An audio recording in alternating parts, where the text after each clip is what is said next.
بسم الله الرحمن الرحيم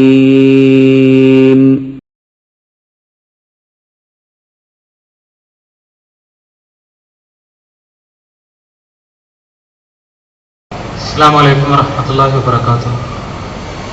الحمد لله رب العالمين، الصلاة والسلام على رسوله الأمين وعلى آله وأصحابه أجمعين، أما بعد. أعوذ بالله من الشيطان الرجيم. بسم الله الرحمن الرحيم. إن في خلق السماوات والأرض واختلاف الليل والنهار لآيات لأولي الألباب الذين يذكرون الله قياما وقعودا وعلى جنوبهم ويتفكرون في خلق السماوات والأرض ربنا ما خلقت هذا باطلا സുബ്ഹാനക ഫഖിനാ അദാബന്നാർ. ബഹുമാനരായ സഹോദരന്മാരെ, സഹോദരികളെ, പിച്ച് ഓഫ് ട്രൂത്ത് കോഴിക്കോട്ട് സംഘടിപ്പിക്കുന്ന 5 ദിവസം നീണ്ടു നിൽക്കുന്ന അന്താരാഷ്ട്ര ഇസ്ലാമിക പുസ്തകമേളയുടെ ഉദ്ഘാടനത്തോടനുബന്ധിച്ച് സംഘടിപ്പിക്കപ്പെട്ടിട്ടുള്ള ജനകീയ സംവാദത്തിന്റെ സായാഹ്നത്തിലാണ് നമ്മളിപ്പോൾ ഒരുമിച്ചു കൂടിയത്. കേരളീയ യുക്തിവാദം, പരാജയത്തിന്റെ കണക്കെടുപ്പ് എന്ന വിഷയമാണ് ഇന്നത്തെ സംവാദത്തിന് വേണ്ടി നമ്മൾ തെരഞ്ഞെടുത്തിട്ടുള്ളത്. യുക്തിവാദം കേരളത്തിൽ ഇന്ന് ജീവനോടും നട്ടലോടും കൂടി നിലനിൽക്കുന്ന ഒരു ആദർശമല്ല. കേരളീയ ചരിത്രത്തിൽ വലിയ ശക്തിയോടും ഊർജത്തോടും കൂടി പ്രത്യക്ഷപ്പെടുകയും കഴിഞ്ഞ ഏതാനും വർഷങ്ങളായി മരണവേദന അനുഭവിച്ചുകൊണ്ടിരിക്കുകയും ഇപ്പോൾ പൂർണ്ണമായി കേരളത്തിന്റെ തെരുവുകളിൽ നിന്ന് അപ്രത്യക്ഷമാകാൻ ഒരുങ്ങുകയും ചെയ്യുന്ന ഒരാദർശമാണ്. യുക്തി എന്ന പ്രയോഗം യഥാർത്ഥത്തിൽ യുക്തിവാദവുമായി ബന്ധപ്പെട്ട് നടത്തുന്നത് ഏറെ സൂക്ഷിച്ചു വേണം എന്ന് വിചാരിക്കുന്ന ഒരാളാണ് ഞാൻ. യുക്തിവാദം എന്ന് നമ്മൾ പറയുന്നത് യുക്തിയുടെ അടിസ്ഥാനത്തിലുള്ള നിലപാടുകൾ സ്വീകരിക്കുന്ന ഒരാദർശം എന്ന അർത്ഥത്തിലല്ല, മറിച്ച് യുക്തിയുടെ കുപ്പായമണിഞ്ഞുകൊണ്ട് കടന്നുവരുന്ന, യുക്തിയുടെ അടിസ്ഥാനത്തിലാണ് തങ്ങളുടെ നിലപാടുകൾ എന്ന് അവകാശപ്പെടുന്ന ഒരാൾക്കൂട്ടത്തിന്റെ അവകാശവാദത്തെ ഒരു സംവാദത്തിന് വേണ്ടി മുഖവിലക്കെടുത്തുകൊണ്ടാണ് യുക്തിവാദികൾ എന്നവർ വിളിക്കാൻ ഈ സംസാരത്തിൽ ഞാൻ ശ്രമിക്കുന്നത്. യഥാർത്ഥത്തിൽ യുക്തിവാദം എന്ന് പറയപ്പെടുന്ന പ്രതിഭാസം ഭൗതികവാദത്തിന്റെ പല രൂപങ്ങളിൽ ഒന്ന് മാത്രമാണ് എന്നതാണ് സത്യം.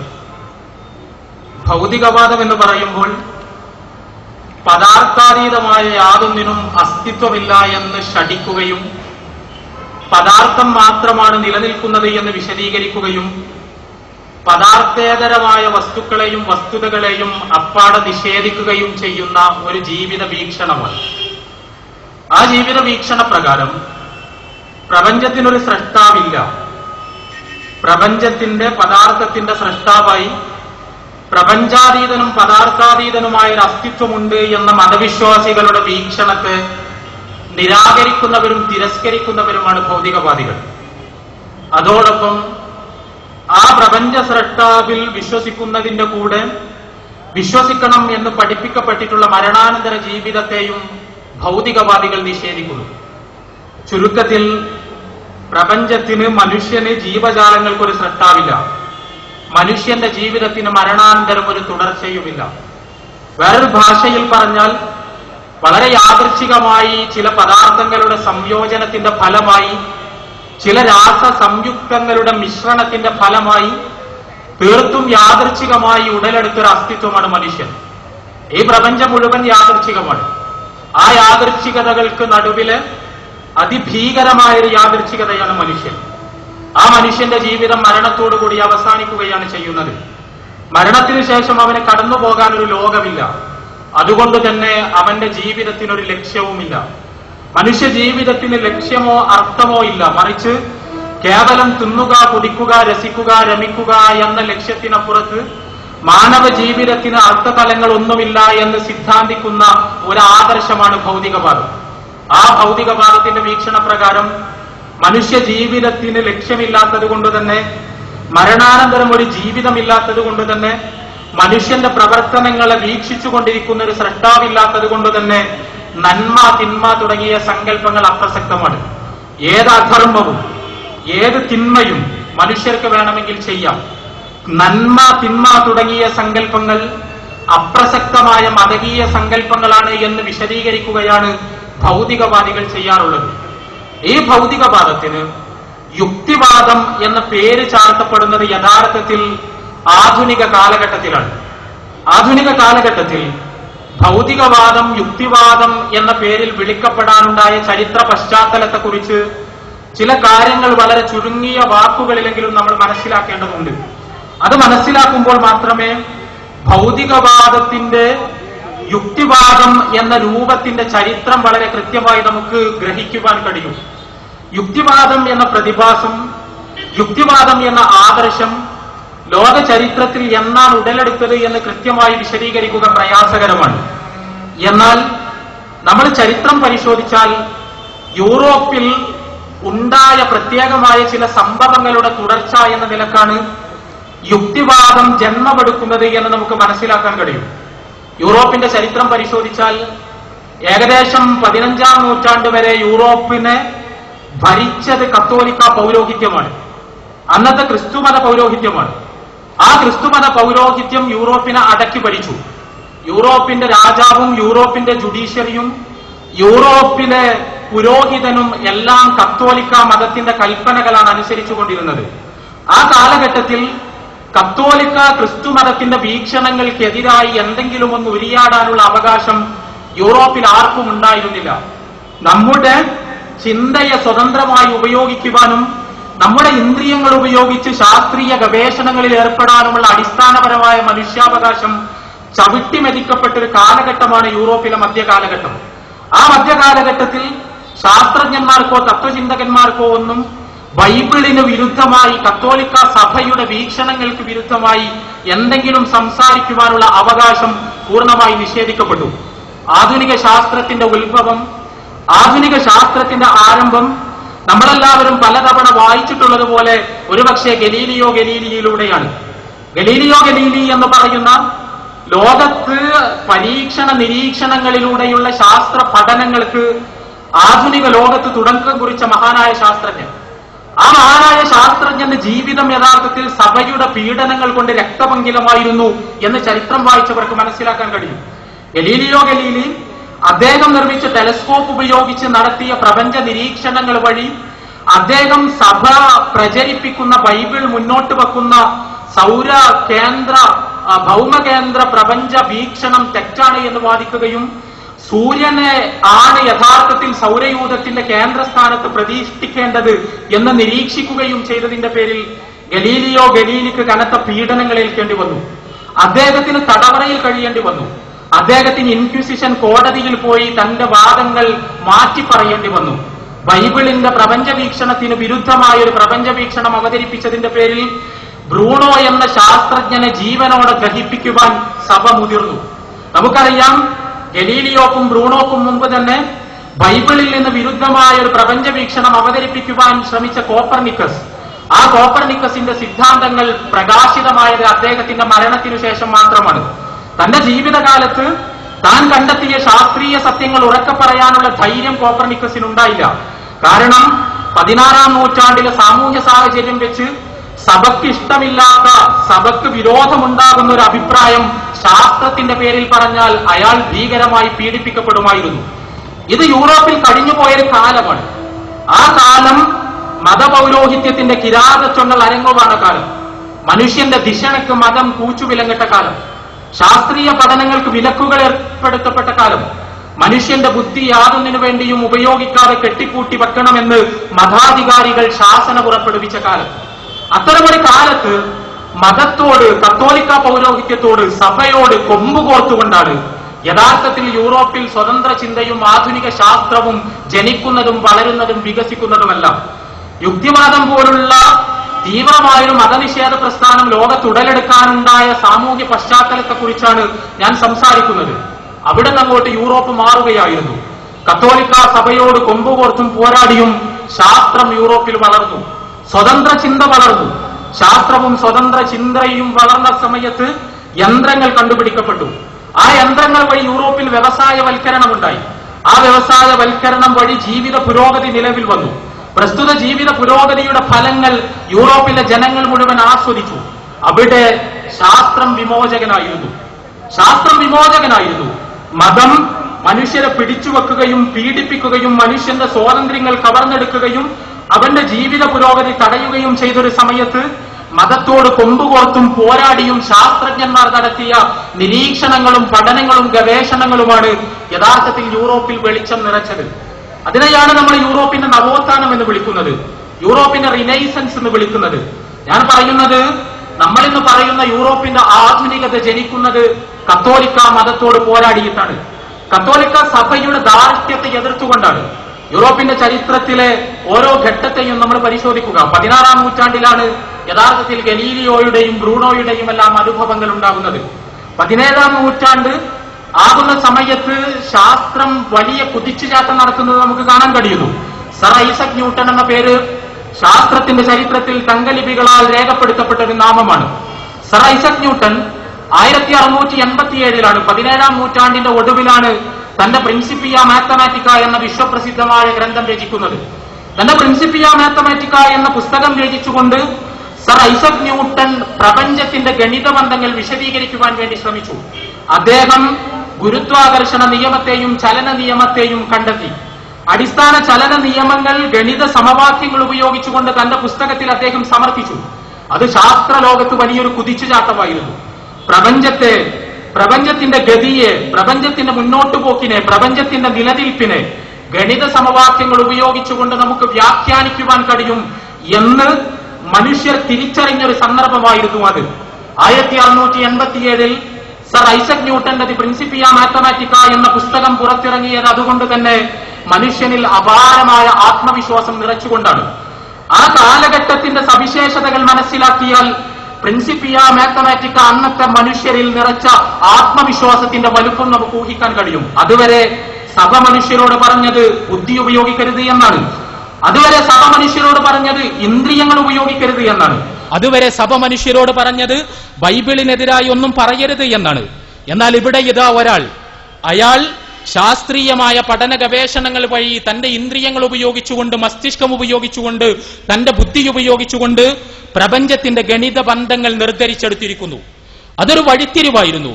ലോകത്തിന്റെ ചരിത്രത്തിൽ ബുദ്ധിയുടെയും യുക്തിയുടെയും സ്ഥാനം കാട്ടിക്കൊടുത്ത വലിയൊരു വിപ്ലവമായിരുന്നു സർ ഐസക് ന്യൂട്ടന്റെ ഇടപെടലുകൾ. പക്ഷേ സർ ഐസക് ന്യൂട്ടന്റെ പുസ്തകം പുറത്തിറങ്ങി. ആ പുസ്തകം പുറത്തിറങ്ങിയതിനു ശേഷം അതിന്റെ പ്രതിഫലനങ്ങൾ സ്വാഭാവികമായും തത്വശാസ്ത്രത്തിലുണ്ടായ പ്രതിഫലനങ്ങൾ സ്വാഭാവികമായും കത്തോലിക്ക പൗരോഹിത്യത്തിന്റെ എതിർദിശയിലുള്ളതായിരുന്നു. പുരോഹിതന്മാരുടെ മുഖത്തു നോക്കി അന്നത്തെ തത്വചിന്തകർ പറഞ്ഞു, ഇതാ ബുദ്ധിയുടെ പരമാധികാരം സ്ഥാപിക്കപ്പെട്ടിരിക്കുന്നു, യുക്തിയുടെ പരമാധികാരം സ്ഥാപിക്കപ്പെട്ടിരിക്കുന്നു. ബുദ്ധിയും യുക്തിയും ഉപയോഗിച്ചുകൊണ്ട് മനുഷ്യനെ എല്ലാം കണ്ടെത്താൻ കഴിയുമെന്ന വസ്തുത ലോകത്തിനു മുന്നിൽ വെളിപ്പെട്ട് കഴിഞ്ഞിരിക്കുന്നു. ഐസക് ന്യൂട്ടൺ ചരിത്രത്തിന്റെ ദിശ മാറ്റി എഴുതിയിരിക്കുന്നു. ഇനി ദയവ് ചെയ്ത് നിങ്ങളുടെ ബൈബിളും കയ്യിൽ പിടിച്ചുകൊണ്ട് പരിശുദ്ധാത്മ പ്രചോദനത്തിന്റെ വർത്തമാനങ്ങളുമായി കടന്നുവന്ന് മനുഷ്യന്റെ പുരോഗതിയെ തടഞ്ഞു നിർത്താൻ പരിശ്രമിക്കരുത് എന്ന ആഹ്വാനം പുരോഹിതന്മാരോടായി തത്വചിന്തകന്മാരുടെ ലോകത്ത് നിന്നുണ്ടാകുന്നത് ആ സമയത്താണ്. സർ ഐസക് ന്യൂട്ടന്റെ കാലം കഴിഞ്ഞ് 17-ാം നൂറ്റാണ്ടിന്റെ ഒടുവിലാണ് ഞാൻ പറഞ്ഞതുപോലെ ഐസക് ന്യൂട്ടന്റെ പ്രിൻസിപ്പിയ മാത്തമാറ്റിക്ക പുറത്തു വരുന്നത്. 18-ാം നൂറ്റാണ്ടിൽ തന്നെ അദ്ദേഹത്തിന്റെ സിദ്ധാന്തങ്ങളെ ഉപജീവിച്ചുകൊണ്ടുള്ള ഒരുപാട് പുസ്തകങ്ങൾ പുറത്തിറങ്ങി.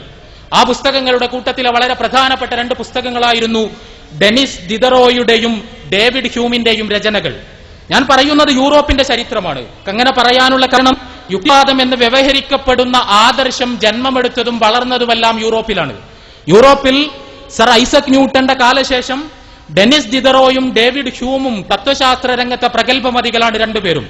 അവർ അവരുടെ പ്രബന്ധങ്ങളിൽ വളരെ കൃത്യമായി യുക്തിയുടെ പ്രാമാണികത സമർത്ഥിക്കാൻ ആരംഭിച്ചു. ന്യൂട്ടൺ നൽകിയ തിരിച്ചറിവിന്റെ വെളിച്ചത്തിൽ, ന്യൂട്ടൺ നൽകിയ ആത്മവിശ്വാസത്തിന്റെ ബലത്തിൽ മനുഷ്യന്റെ ധിഷണയുടെ സാധ്യതകളെ അവർ പരമാവധി പൊലിപ്പിച്ചു കാട്ടി. ആ പറഞ്ഞ കൂട്ടത്തിലാണ്, അവർ നടത്തിയ സൈദ്ധാന്തികമായ വ്യാഖ്യാനങ്ങളിലാണ് ആധുനിക യുക്തിവാദത്തിന്റെ വേരുകൾ നമുക്ക് കണ്ടെത്താൻ കഴിയുന്നത്. ഡെനിസ് ദിദറോയും ഡേവിഡ് ഹ്യൂമും സർ ഐസക് ന്യൂട്ടന്റെ സിദ്ധാന്തങ്ങൾ ഉപയോഗിച്ചുകൊണ്ട് പറഞ്ഞത്, ഇതാ പ്രപഞ്ചത്തിന്റെ വ്യാഖ്യാനം നമുക്ക് മുമ്പിൽ സമർപ്പിക്കപ്പെട്ട് കഴിഞ്ഞിരിക്കുന്നു. പ്രപഞ്ചത്തിന്റെ ഗതി നമുക്ക് മനസ്സിലാക്കാൻ കഴിഞ്ഞിരിക്കുന്നു. പ്രപഞ്ചത്തിന്റെ നിയമങ്ങൾ നമ്മൾ നിർദ്ധരിച്ചെടുത്ത് കഴിഞ്ഞിരിക്കുന്നു. നമ്മുടെ ബുദ്ധിശക്തി ഉപയോഗിച്ച് നമുക്ക് അറിയാൻ കഴിയാത്തതൊന്നുമില്ല എന്നാണ് യഥാർത്ഥത്തിൽ ന്യൂട്ടൺ തെളിയിച്ചത്. അതൊരു പ്രസ്താവനയായിരുന്നു.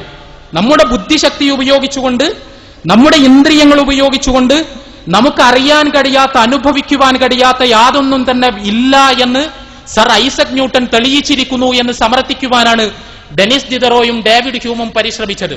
എന്നിട്ട് അവർ പറഞ്ഞു, ഇവർ ഈ ദൈവം ദൈവം എന്ന് പറയുന്നില്ലേ കത്തോലിക്ക പുരോഹിതന്മാർ, അങ്ങനെ തന്നെയാണത് പറയേണ്ടത്. കാരണം യൂറോപ്പിൽ ജീവിച്ചു വളർന്ന അവരെ സംബന്ധിച്ചിടത്തോളം ദൈവത്തെക്കുറിച്ച് അവരോട് സംസാരിച്ചത് ക്രിസ്തുമത പുരോഹിതന്മാർ മാത്രമാണ്. ദൈവത്തിന്റെ വെളിപാടുകളായി അവരുടെ മുമ്പിലുണ്ടായിരുന്നത് ബൈബിൾ മാത്രമാണ്. അവരെ സംബന്ധിച്ചിടത്തോളം ദൈവത്തെ കാണാനുള്ള കണ്ണാടി ഇട്ടുണ്ടോ? ദൈവം നിങ്ങളുടെ ഇന്ദ്രിയങ്ങളുടെ പരിധിയിലേക്ക് വന്നിട്ടുണ്ടോ? ഇവർ പറയുന്ന സ്രഷ്ടാവിനെ എന്നെങ്കിലും നിങ്ങളുടെ കണ്ണുകൊണ്ട് കാണാനോ കാതുകൊണ്ട് കേൾക്കാനോ കൈകൊണ്ട് തൊടാനോ ഏതെങ്കിലും പരീക്ഷണ നാളിയിൽ അവനെ പ്രത്യക്ഷപ്പെടുത്താനോ ഏതെങ്കിലും ലബോറട്ടറിയിൽ അവനെ കൊണ്ടുവന്ന് നിങ്ങൾക്ക് മുന്നിൽ പ്രദർശിപ്പിക്കുവാനോ ഇവിടെയുള്ള ഏതെങ്കിലും പുരോഹിതന്മാർക്ക് കഴിഞ്ഞിട്ടുണ്ടോ? ഇല്ലെങ്കിൽ ദൈവമില്ല എന്ന് തന്നെയാണ് അതിന്റെ അർത്ഥം. കാരണം ദൈവമുണ്ടെങ്കിൽ നമ്മുടെ തലച്ചോറുകൊണ്ട്, നമ്മുടെ ഇന്ദ്രിയങ്ങൾ കൊണ്ട് ആ ദൈവത്തെ കാണാനും തൊടാനും കഴിയണം. അങ്ങനെ കഴിയുന്നില്ല എന്ന് പറഞ്ഞാൽ ദൈവമില്ല എന്ന് തന്നെയാണ് അതിന്റെ അർത്ഥമെന്ന് ഈ രണ്ടാളുകളും വാദിക്കാൻ വേണ്ടി പരിശ്രമിച്ചു. ആ വാദത്തിന് ശക്തമായ അനുരണനങ്ങൾ ഉണ്ടായി. അനുരണനങ്ങൾ എന്ന് പറയുമ്പോൾ അന്ന് പരിശുദ്ധാത്മ പ്രചോദനത്തിന്റെ അടിസ്ഥാനത്തിൽ തങ്ങൾക്ക് വെളിപാടുകൾ ലഭിക്കുന്നു എന്ന് പറയുന്ന പുരോഹിതന്മാർ, ആ പുരോഹിതന്മാർ ജനങ്ങൾക്ക് മുന്നിൽ പ്രത്യക്ഷപ്പെട്ടുകൊണ്ട് ഞങ്ങൾക്ക് ദൈവത്തിൽ നിന്ന് പുതിയ വെളിപാട് ലഭിച്ചിരിക്കുന്നു എന്ന് നിത്യേന പറയുമായിരുന്നു. ആ വെളിപാടുകൾ മനുഷ്യന്റെ പുരോഗതിയെ തടയുന്ന വെളിപാടുകളായിരുന്നു. പുരോഹിതന്മാരുടെ കീശ വീർപ്പിക്കാൻ മാത്രം ഉപയുക്തമായ വെളിപാടുകൾ ലഭിക്കുന്നു എന്ന് സ്വന്തം ഭൗതിക സാമ്രാജ്യങ്ങൾ വിസ്തൃതമാക്കാൻ ആവശ്യമായ കള്ളവാദങ്ങൾ ജനങ്ങൾക്ക് മുമ്പിൽ അവതരിപ്പിക്കുകയാണ് അന്നത്തെ യൂറോപ്പിലെ പുരോഹിതന്മാർ ചെയ്തിരുന്നത്.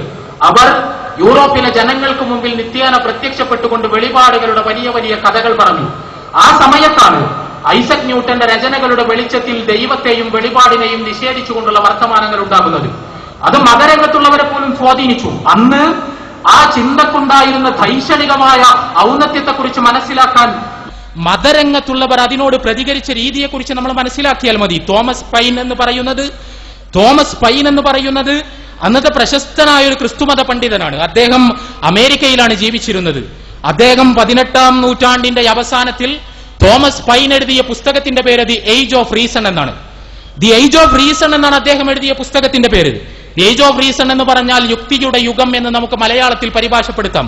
തോമസ് പൈൻ ആ പുസ്തകത്തിൽ പറഞ്ഞത്, ഞാനൊരു മതവിശ്വാസിയാണ്, ഞാൻ പ്രപഞ്ചത്തിനൊരു സ്രഷ്ടാവുണ്ട് എന്ന് വിശ്വസിക്കുന്നു. പക്ഷേ ആ പ്രപഞ്ചത്തിന്റെ സ്രഷ്ടാവിൽ നിന്നുള്ള വെളിപാടുകൾ ഇവിടേക്ക് പ്രപഞ്ചത്തിലേക്ക് വരുന്നു എന്ന് ഞാൻ വിശ്വസിക്കുന്നില്ല. എനിക്കിപ്പോഴത് വിശ്വസിക്കാൻ കഴിയുന്നില്ല. മറിച്ച് ധർമാധർമ്മങ്ങൾ എന്തൊക്കെയാണ് എന്ന് മനസ്സിലാക്കുവാൻ നമ്മുടെ യുക്തി കൊണ്ട് തന്നെ നമുക്ക് കഴിയും. കാരണം യുക്തിയുടെ പ്രാമാണികതയാണ് ന്യൂട്ടൺ സ്ഥാപിച്ചിരിക്കുന്നത്. യുക്തിയുടെ പ്രാമാണികത ന്യൂട്ടൺ സ്ഥാപിച്ചതുകൊണ്ട് തന്നെ ബൈബിളിലെ ധർമാധർമ്മങ്ങളെ വ്യവച്ഛേദിക്കുവാനുള്ള പ്രമാണമായി നാം സ്വീകരിക്കേണ്ടതില്ല. നമുക്ക് നമ്മുടെ സ്വന്തം തലച്ചോറിനെ ഉപയോഗിച്ചുകൊണ്ട്, സ്വന്തം യുക്തിയെ ഉപയോഗിച്ചുകൊണ്ട്, സ്വന്തം ബുദ്ധിയെ ഉപയോഗിച്ചുകൊണ്ട് ധർമാധർമ്മങ്ങളെ വ്യവച്ഛേദിക്കുവാൻ കഴിയും എന്ന് പ്രഖ്യാപിച്ചുകൊണ്ടാണ് തോമസ് പൈന്റെ ദി ഏജ് ഓഫ് റീസൺ എന്ന പ്രശസ്തമായ പുസ്തകം ലോകത്ത് പ്രസിദ്ധീകൃതമാകുന്നത്. ഞാൻ സൂചിപ്പിക്കുന്നത്, ഐസക് ന്യൂട്ടന്റെ ചിന്തകളെ ഉപജീവിച്ചുകൊണ്ട് ഇന്ദ്രിയങ്ങൾ കൊണ്ടും ബുദ്ധി കൊണ്ടും മസ്തിഷ്കം കൊണ്ടും നമുക്കെല്ലാം അറിയാനും അനുഭവിക്കുവാനും കഴിയും എന്ന പ്രസ്താവന തത്വചിന്തയുടെ ലോകത്തിൽ നിന്നുണ്ടായപ്പോൾ മതരംഗത്ത് പോലും അതിന് ശക്തമായ അനുരണനങ്ങൾ ഉണ്ടായി എന്നാണ്. അങ്ങനെ കാലം പിന്നെയും മുന്നോട്ട് പോവുകയാണ്. ഇവിടെ ശാസ്ത്രത്തിന്റെയും യുക്തിയുടെയും പിൻബലത്തിൽ ദൈവത്തെ നിഷേധിക്കുവാൻ കഴിയുമെന്ന ആത്മവിശ്വാസത്തോടു കൂടിയാണ് ഈ മുന്നേറ്റങ്ങളെല്ലാം ഉണ്ടായത്. 19-ാം നൂറ്റാണ്ടിൽ ആ മുന്നേറ്റത്തിന് ശക്തി പകർന്ന, കരുത്തു പകർന്ന വലിയ 2 സംഭവങ്ങളുണ്ടായി. ഒന്നാമത്തെ സംഭവം ചാൾസ് ഡാർവിന്റെ ജീവപരിണാമ സിദ്ധാന്തമാണ്.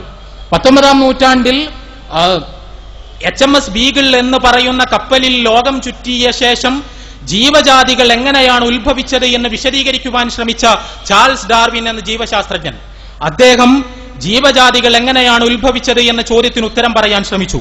അദ്ദേഹം പറഞ്ഞത് ജീവൻ എന്ന് പറയുന്ന പ്രതിഭാസം വളരെ യാദൃച്ഛികമായി ചില രാസ സംയുക്തങ്ങളുടെ പ്രവർത്തന ഫലമായി ഭൂമിയിൽ ഉടലെടുത്തു എന്നാണ്. അങ്ങനെ ഭൂമിയിൽ ഉടലെടുത്ത് ആദ്യത്തെ ജീവകോശം ഉണ്ടായി. ആ ജീവകോശത്തിന് വളരെ യാദൃച്ഛികമായി പ്രകൃതിയിലെ വ്യത്യസ്ത അവസ്ഥാന്തരങ്ങളിലൂടെ കടന്നുപോയപ്പോൾ പരിണാമങ്ങൾ ഉണ്ടായി. ആ പരിണാമങ്ങൾ ഉണ്ടായപ്പോൾ ആ ജീവകോശത്തിൽ നിന്ന് ബഹുകോശ ജീവികൾ ഉണ്ടായി. ഈ ബഹുകോശ ജീവികളിൽ നിന്ന് പുതിയ തരം ജീവികൾ ഉണ്ടായി. അങ്ങനെ ചെറിയ ചെറിയ ജീവികൾക്ക് ശേഷം വലിയ വലിയ ജീവികൾ നിലവിലുള്ള ജീവികളിൽ നിന്ന് പ്രകൃതി സാഹചര്യങ്ങളുടെ സമ്മർദ്ദം വഴി ഉടലെടുത്തുകൊണ്ടേയിരുന്നു. ആ ജീവികളിൽ അതിജീവിക്കാൻ ശേഷിയുള്ളവ അതിജീവിച്ചു, അല്ലാത്തവ നശിച്ചുപോയി. ഇന്ന് നമ്മുടെ ലോകത്ത് ദശലക്ഷക്കണക്കിന് ജീവജാതികളെ നമ്മൾ കാണുന്നുണ്ടെങ്കിൽ ആ ജീവജാതികളെയൊന്നും യഥാർത്ഥത്തിൽ പ്രപഞ്ചത്തിന് ഉണ്ട് എന്ന് കത്തോലിക്ക പൗരോഹിത്യവും ക്രിസ്തുമതവും എല്ലാം പറയുന്ന സ്രഷ്ടാവ് സൃഷ്ടിച്ചവയല്ല, മറിച്ച് തികച്ചും യാദൃച്ഛികമായ രാസ പരിണാമങ്ങളിലൂടെ ഉടലെടുത്തൊരു ജീവകോശത്തിൽ നിന്ന് വളരെ യാദൃച്ഛികമായ പരിണാമം വഴി ജന്മം കൊണ്ടതാണ് ഈ ജീവജാതികളൊക്കെയും എന്ന് വിശദീകരിക്കുവാൻ ചാൾസ് ഡാർവിൻ പരിശ്രമിച്ചു.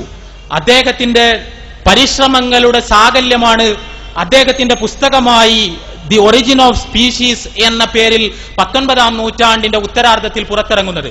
ആ പുസ്തകം പുറത്തിറങ്ങിയതോടുകൂടി ശാസ്ത്രത്തിന്റെ വെളിച്ചത്തിൽ ദൈവത്തെ നിഷേധിക്കാം എന്ന് വിചാരിച്ചിരുന്ന തത്വചിന്തകരുടെ ആവേശം വർദ്ധിച്ചു. അവരെ സംബന്ധിച്ചിടത്തോളം ഡാർവിനെ പോലൊരാളെ എന്നാണ് തങ്ങൾക്ക് കിട്ടുക എന്നവർ ആലോചിച്ചു കൊണ്ടിരിക്കുകയായിരുന്നു. കാരണം ഈ പ്രപഞ്ചത്തിന്റെ അത്ഭുതകരമായ ആസൂത്രണത്തെയും ഇവിടെയുള്ള അനേക കോടി ജീവജാലങ്ങളെയും ആരാണ് സൃഷ്ടിച്ചത് എന്ന ചോദ്യത്തിന്, മതവിശ്വാസികൾ ഉയർത്തുന്ന ചോദ്യത്തിന് എങ്ങനെയാണ് ഉത്തരം പറയുക എന്നറിയാതെയുള്ള അങ്കലാപ്പിലായിരുന്നു അവർ. ആ സമയത്താണ് ചാൾസ് ഡാർവിന്റെ പുസ്തകം അവരുടെ രക്ഷയ്ക്കെത്തുന്നത്. ഇതേ സമയത്തു തന്നെയാണ് കാൾ മാർക്സിന്റെ രചനകൾ സംഭവിക്കുന്നത്. കാൾ മാർക്സ് ലോക ചരിത്രത്തെ നിർണായകമായി സ്വാധീനിച്ച ബുദ്ധിജീവിയാണ്. അദ്ദേഹത്തിന്റെ പ്രത്യയശാസ്ത്രത്തിന്റെ വിശദാംശങ്ങളിലേക്ക് കടന്നുപോകുവാൻ നമുക്ക് സമയമില്ല. പക്ഷേ കാൾ മാർക്സ് വളരെ ശ്രദ്ധേയമായ ചില നിരീക്ഷണങ്ങൾ മതത്തെയും ദൈവത്തെയും സംബന്ധിച്ച് നടത്തി. കാൾ മാർക്സ് അന്നത്തെ തത്വചിന്തകരുടെ വ്യാഖ്യാനങ്ങളുടെ വെളിച്ചത്തിൽ ലോകത്തോട് ചില കാര്യങ്ങൾ പറയാൻ ശ്രമിച്ചു. അദ്ദേഹം പറഞ്ഞു, നിങ്ങൾ ന്യൂട്ടന്റെ പുസ്തകം വായിക്കുന്നു, ഡെനിസ് ഡിദറോയുടെ പുസ്തകം വായിക്കുന്നു, ഡേവിഡ് ഹ്യൂമിന്റെ പുസ്തകം വായിക്കുന്നു, നിങ്ങൾ ഫോയർബാക്കിന്റെ പുസ്തകം വായിക്കുന്നു, എന്നിട്ടോ ചാൾസ് ഡാർവിന്റെ പുസ്തകം വായിക്കുന്നു, അവയിൽ നിന്നെല്ലാം ആവേശം ഉൾക്കൊള്ളുന്നു, എന്നിട്ട് തെരുവിൽ ചെന്ന് പ്രസംഗിക്കുന്നു, ദൈവമില്ല, ദൈവം അന്ധവിശ്വാസമാണ്, മതമില്ല, അന്ധവിശ്വാസമാണ്. കാരണം നിങ്ങൾക്ക് നിങ്ങളുടെ ഇന്ദ്രിയങ്ങൾ കൊണ്ട് ദൈവത്തെ അനുഭവിക്കുവാനോ അറിയാനോ കഴിയുന്നില്ല, അതുകൊണ്ട് തന്നെ അവയെല്ലാം കെട്ടുകഥകൾ മാത്രമാണ്. എന്നിട്ട് ജനങ്ങൾ മതവിശ്വാസത്തിൽ നിന്ന് പിന്തിരിയുന്നുണ്ടോ? എന്നിട്ട് ജനങ്ങൾ ദൈവത്തെ നിഷേധിക്കുന്നുണ്ടോ? ഇല്ലേ ഇല്ല, അവരെല്ലാം ദൈവത്തിൽ അടിയുറച്ച് വിശ്വസിക്കുന്നു, അവർ മതത്തിന്റെ പിന്നാലെ പോകുന്നു. ഇതെന്തുകൊണ്ട് എന്ന് നിങ്ങൾ പഠിക്കണം.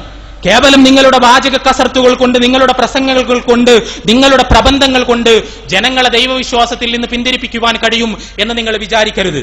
മറിച്ച് ജനം എന്തുകൊണ്ട് ദൈവവിശ്വാസിയാകുന്നു എന്ന് നിങ്ങൾ ആലോചിക്കണം. ജനങ്ങൾ എന്തുകൊണ്ട് മതവിശ്വാസികളാകുന്നു എന്ന് പഠിക്കുവാൻ നിങ്ങൾ സന്നദ്ധമാകണം. എന്നിട്ട് കാൾ മാർക്സ് അദ്ദേഹത്തിന്റെ പുസ്തകങ്ങളിലൂടെ വളരെ സുന്ദരമായി അത് വിശദീകരിച്ചു. കാൾ മാർക്സ് ലോകത്തിന് നൽകിയ ഏറ്റവും വലിയ സൈദ്ധാന്തിക സംഭാവന എന്താണ് എന്ന ചോദ്യത്തിന് എന്റെ പരിശോധനയിൽ ഞാൻ കണ്ടെത്തിയിട്ടുള്ള ഉത്തരം എന്തുകൊണ്ട് മതം ലോകത്ത് നിലനിൽക്കുന്നു എന്ന ചോദ്യത്തിന് നൽകാവുന്ന ഭൗതികവാദത്തിന്റെ ഭൂമികയിൽ നിന്നുകൊണ്ടുള്ള ഏറ്റവും മനോഹരമായ ഉത്തരമാണ്. കാൾ മാർക്സ് പറഞ്ഞത്, ജനങ്ങൾ പട്ടിണിയിലാണ്, ജനങ്ങൾ പരിവട്ടത്തിലാണ്, ജനങ്ങൾ പലവിധ പ്രയാസങ്ങളിലാണ്. ഈ പരിവട്ടങ്ങളിലും പ്രയാസങ്ങളിലും പട്ടിണിയിലുമെല്ലാം അവർക്കൊരു ആശ്വാസം ആവശ്യമുണ്ട്, അവർക്കൊരു കൈത്താങ് ആവശ്യമുണ്ട്, അവർക്കൊരു തണുപ്പ് ആവശ്യമുണ്ട്, അവർക്കൊരു മനസ്സമാധാനം ആവശ്യമുണ്ട്. ആ മനസ്സമാധാനം ലഭിക്കുവാൻ, ആ തണുപ്പ് ലഭിക്കുവാൻ, ആ ആശ്വാസം ലഭിക്കുവാൻ അവർ ദൈവത്തെ അവരുടെ മനസ്സിൽ സങ്കല്പിക്കുന്നു.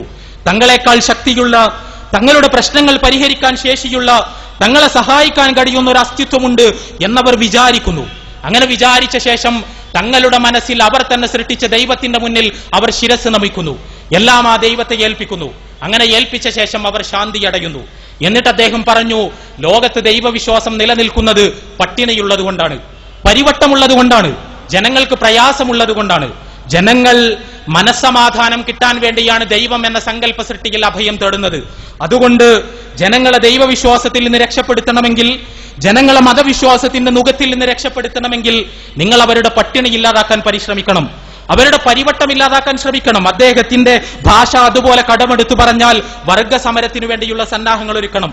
ആ വർഗസമരത്തിനു വേണ്ടിയുള്ള സന്നാഹങ്ങൾ ഒരുക്കിയാൽ മുതലാളിയും തൊഴിലാളിയും തമ്മിലുള്ള വിവേചനങ്ങൾ അവസാനിച്ചാൽ, പ്രഭുവും കുടിയാനും തമ്മിലുള്ള വിവേചനങ്ങൾ അവസാനിച്ചാൽ, നീതിനിഷ്ഠമായൊരു ലോകം നിലവിൽ വന്നാൽ, എല്ലാവരുടെയും പ്രയാസങ്ങൾ അവസാനിച്ചു കഴിഞ്ഞാൽ ആളുകൾക്ക് മനസ്സമാധാനം ലഭിക്കും.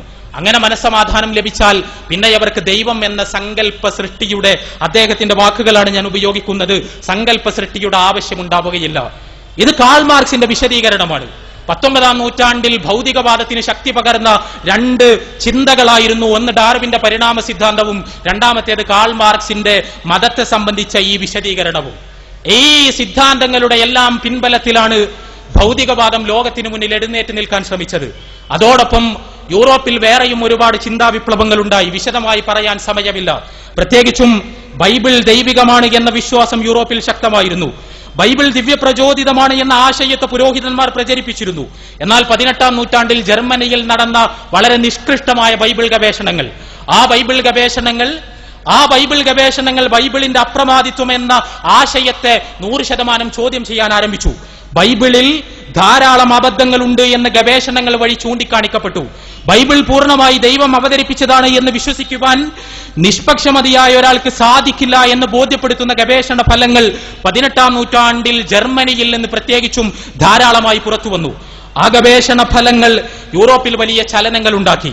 യൂറോപ്പിന്റെ മാനസികാവസ്ഥയെക്കുറിച്ച് നമ്മളൊരു കാര്യം ആദ്യം മനസ്സിലാക്കണം. യൂറോപ്യന്മാരുടെ മനസ്സിൽ ക്രിസ്തുമതത്തെക്കുറിച്ചൊരു ധാരണയുണ്ടായിരുന്നു. അവർ മനസ്സിലാക്കിയത് ലോകത്തൊരുപാട് മതങ്ങളുണ്ട്, ആ മതങ്ങൾ മുഴുവൻ വിഗ്രഹാരാധനയിൽ അധിഷ്ഠിതമാണ്, ആ മതങ്ങൾ മുഴുവൻ പ്രാകൃത പേഗൻ മതങ്ങളാണ്, അവ മുഴുവൻ അന്ധവിശ്വാസ ജടിലങ്ങളാണ്, അവ മുഴുവൻ ദുരാചാരങ്ങളാൽ നിബിഡമാണ്. എന്നാൽ ദൈവത്തിൽ നിന്നുള്ള പ്രചോദനത്തിന്റെ അടിസ്ഥാനത്തിൽ ലോകത്ത് നിലനിൽക്കുന്ന മാനവിക മൂല്യങ്ങൾ ഉദ്ഘോഷിക്കുന്ന ഒരേ ഒരു മതം ക്രിസ്തുമതമാണ്. ഇതായിരുന്നു യൂറോപ്പിൽ നിലനിന്നിരുന്ന മതവീക്ഷണം. മറ്റു മതങ്ങളെക്കുറിച്ചൊന്നും കൃത്യമായി പഠിക്കുവാനോ മനസ്സിലാക്കുവാനോ ഉള്ള സാഹചര്യം അന്നത്തെ യൂറോപ്യന്മാർക്കുണ്ടായിരുന്നില്ല. ആ സമയത്ത് ബൈബിൾ എന്ന് പറയുന്ന ഗ്രന്ഥമായിരുന്നു അവരുടെ മനസ്സിൽ ലോകത്ത് വെച്ച് കിട്ടാവുന്ന ഏറ്റവും വിശുദ്ധമായ വേദഗ്രന്ഥം. ബൈബിൾ അബദ്ധ പഞ്ചാംഗമാണെങ്കിൽ മറ്റു ഗ്രന്ഥങ്ങളുടെയൊന്നും കാര്യം പറയാനേ ഉണ്ടാകില്ല എന്നവർക്ക് ഉറപ്പായിരുന്നു. ബൈബിളിലുള്ളത് തെറ്റുകളാണെങ്കിൽ, ബൈബിൾ പോലും ദൈവികമല്ലെങ്കിൽ ദൈവികമായൊരു ഗ്രന്ഥം ലോകത്തുണ്ടാവുകയില്ല എന്ന് ഏകദേശം അടിയുറച്ച് വിശ്വസിച്ചിരുന്ന ഒരു മാനസികാവസ്ഥയിലാണ് അന്നത്തെ യൂറോപ്യന്മാരുണ്ടായിരുന്നത്. അവരുടെ മനസ്സിലേക്കാണ് ബൈബിളിന്റെ അപ്രമാദിത്വത്തെ ചോദ്യം ചെയ്തുകൊണ്ടുള്ള ഗവേഷണ ഫലങ്ങൾ കടന്നു ചെല്ലുന്നത്. ആ ഗവേഷണ ഫലങ്ങൾ ഭൗതികവാദികൾക്ക് വലിയ അളവിൽ ഉപകാരപ്പെട്ടു. ഭൗതികവാദികൾ ബൈബിൾ ദൈവികമല്ല എന്ന വസ്തുതയുടെ വെളിച്ചത്തിൽ ദൈവത്തെ തന്നെ നിഷേധിക്കുവാനുള്ള പരിശ്രമങ്ങൾ നടത്തി. ബൈബിൾ ദൈവികമല്ല എന്ന് ബോധ്യപ്പെട്ട സ്ഥിതിക്ക് ബൈബിളാണ് നിങ്ങളോട് ദൈവത്തെക്കുറിച്ച് സംസാരിക്കുന്നത് എന്ന അവസ്ഥയിൽ ദൈവമില്ല എന്ന് മനസ്സിലാക്കാൻ ഈ ഗവേഷണ ഫലങ്ങൾ ധാരാളമാണ് എന്നവർ ഉദ്ഘോഷിച്ചു. അതോടൊപ്പമാണ് യൂറോപ്പിൽ ആന്ത്രപ്പോളജിയുടെ വികാസമുണ്ടായത്.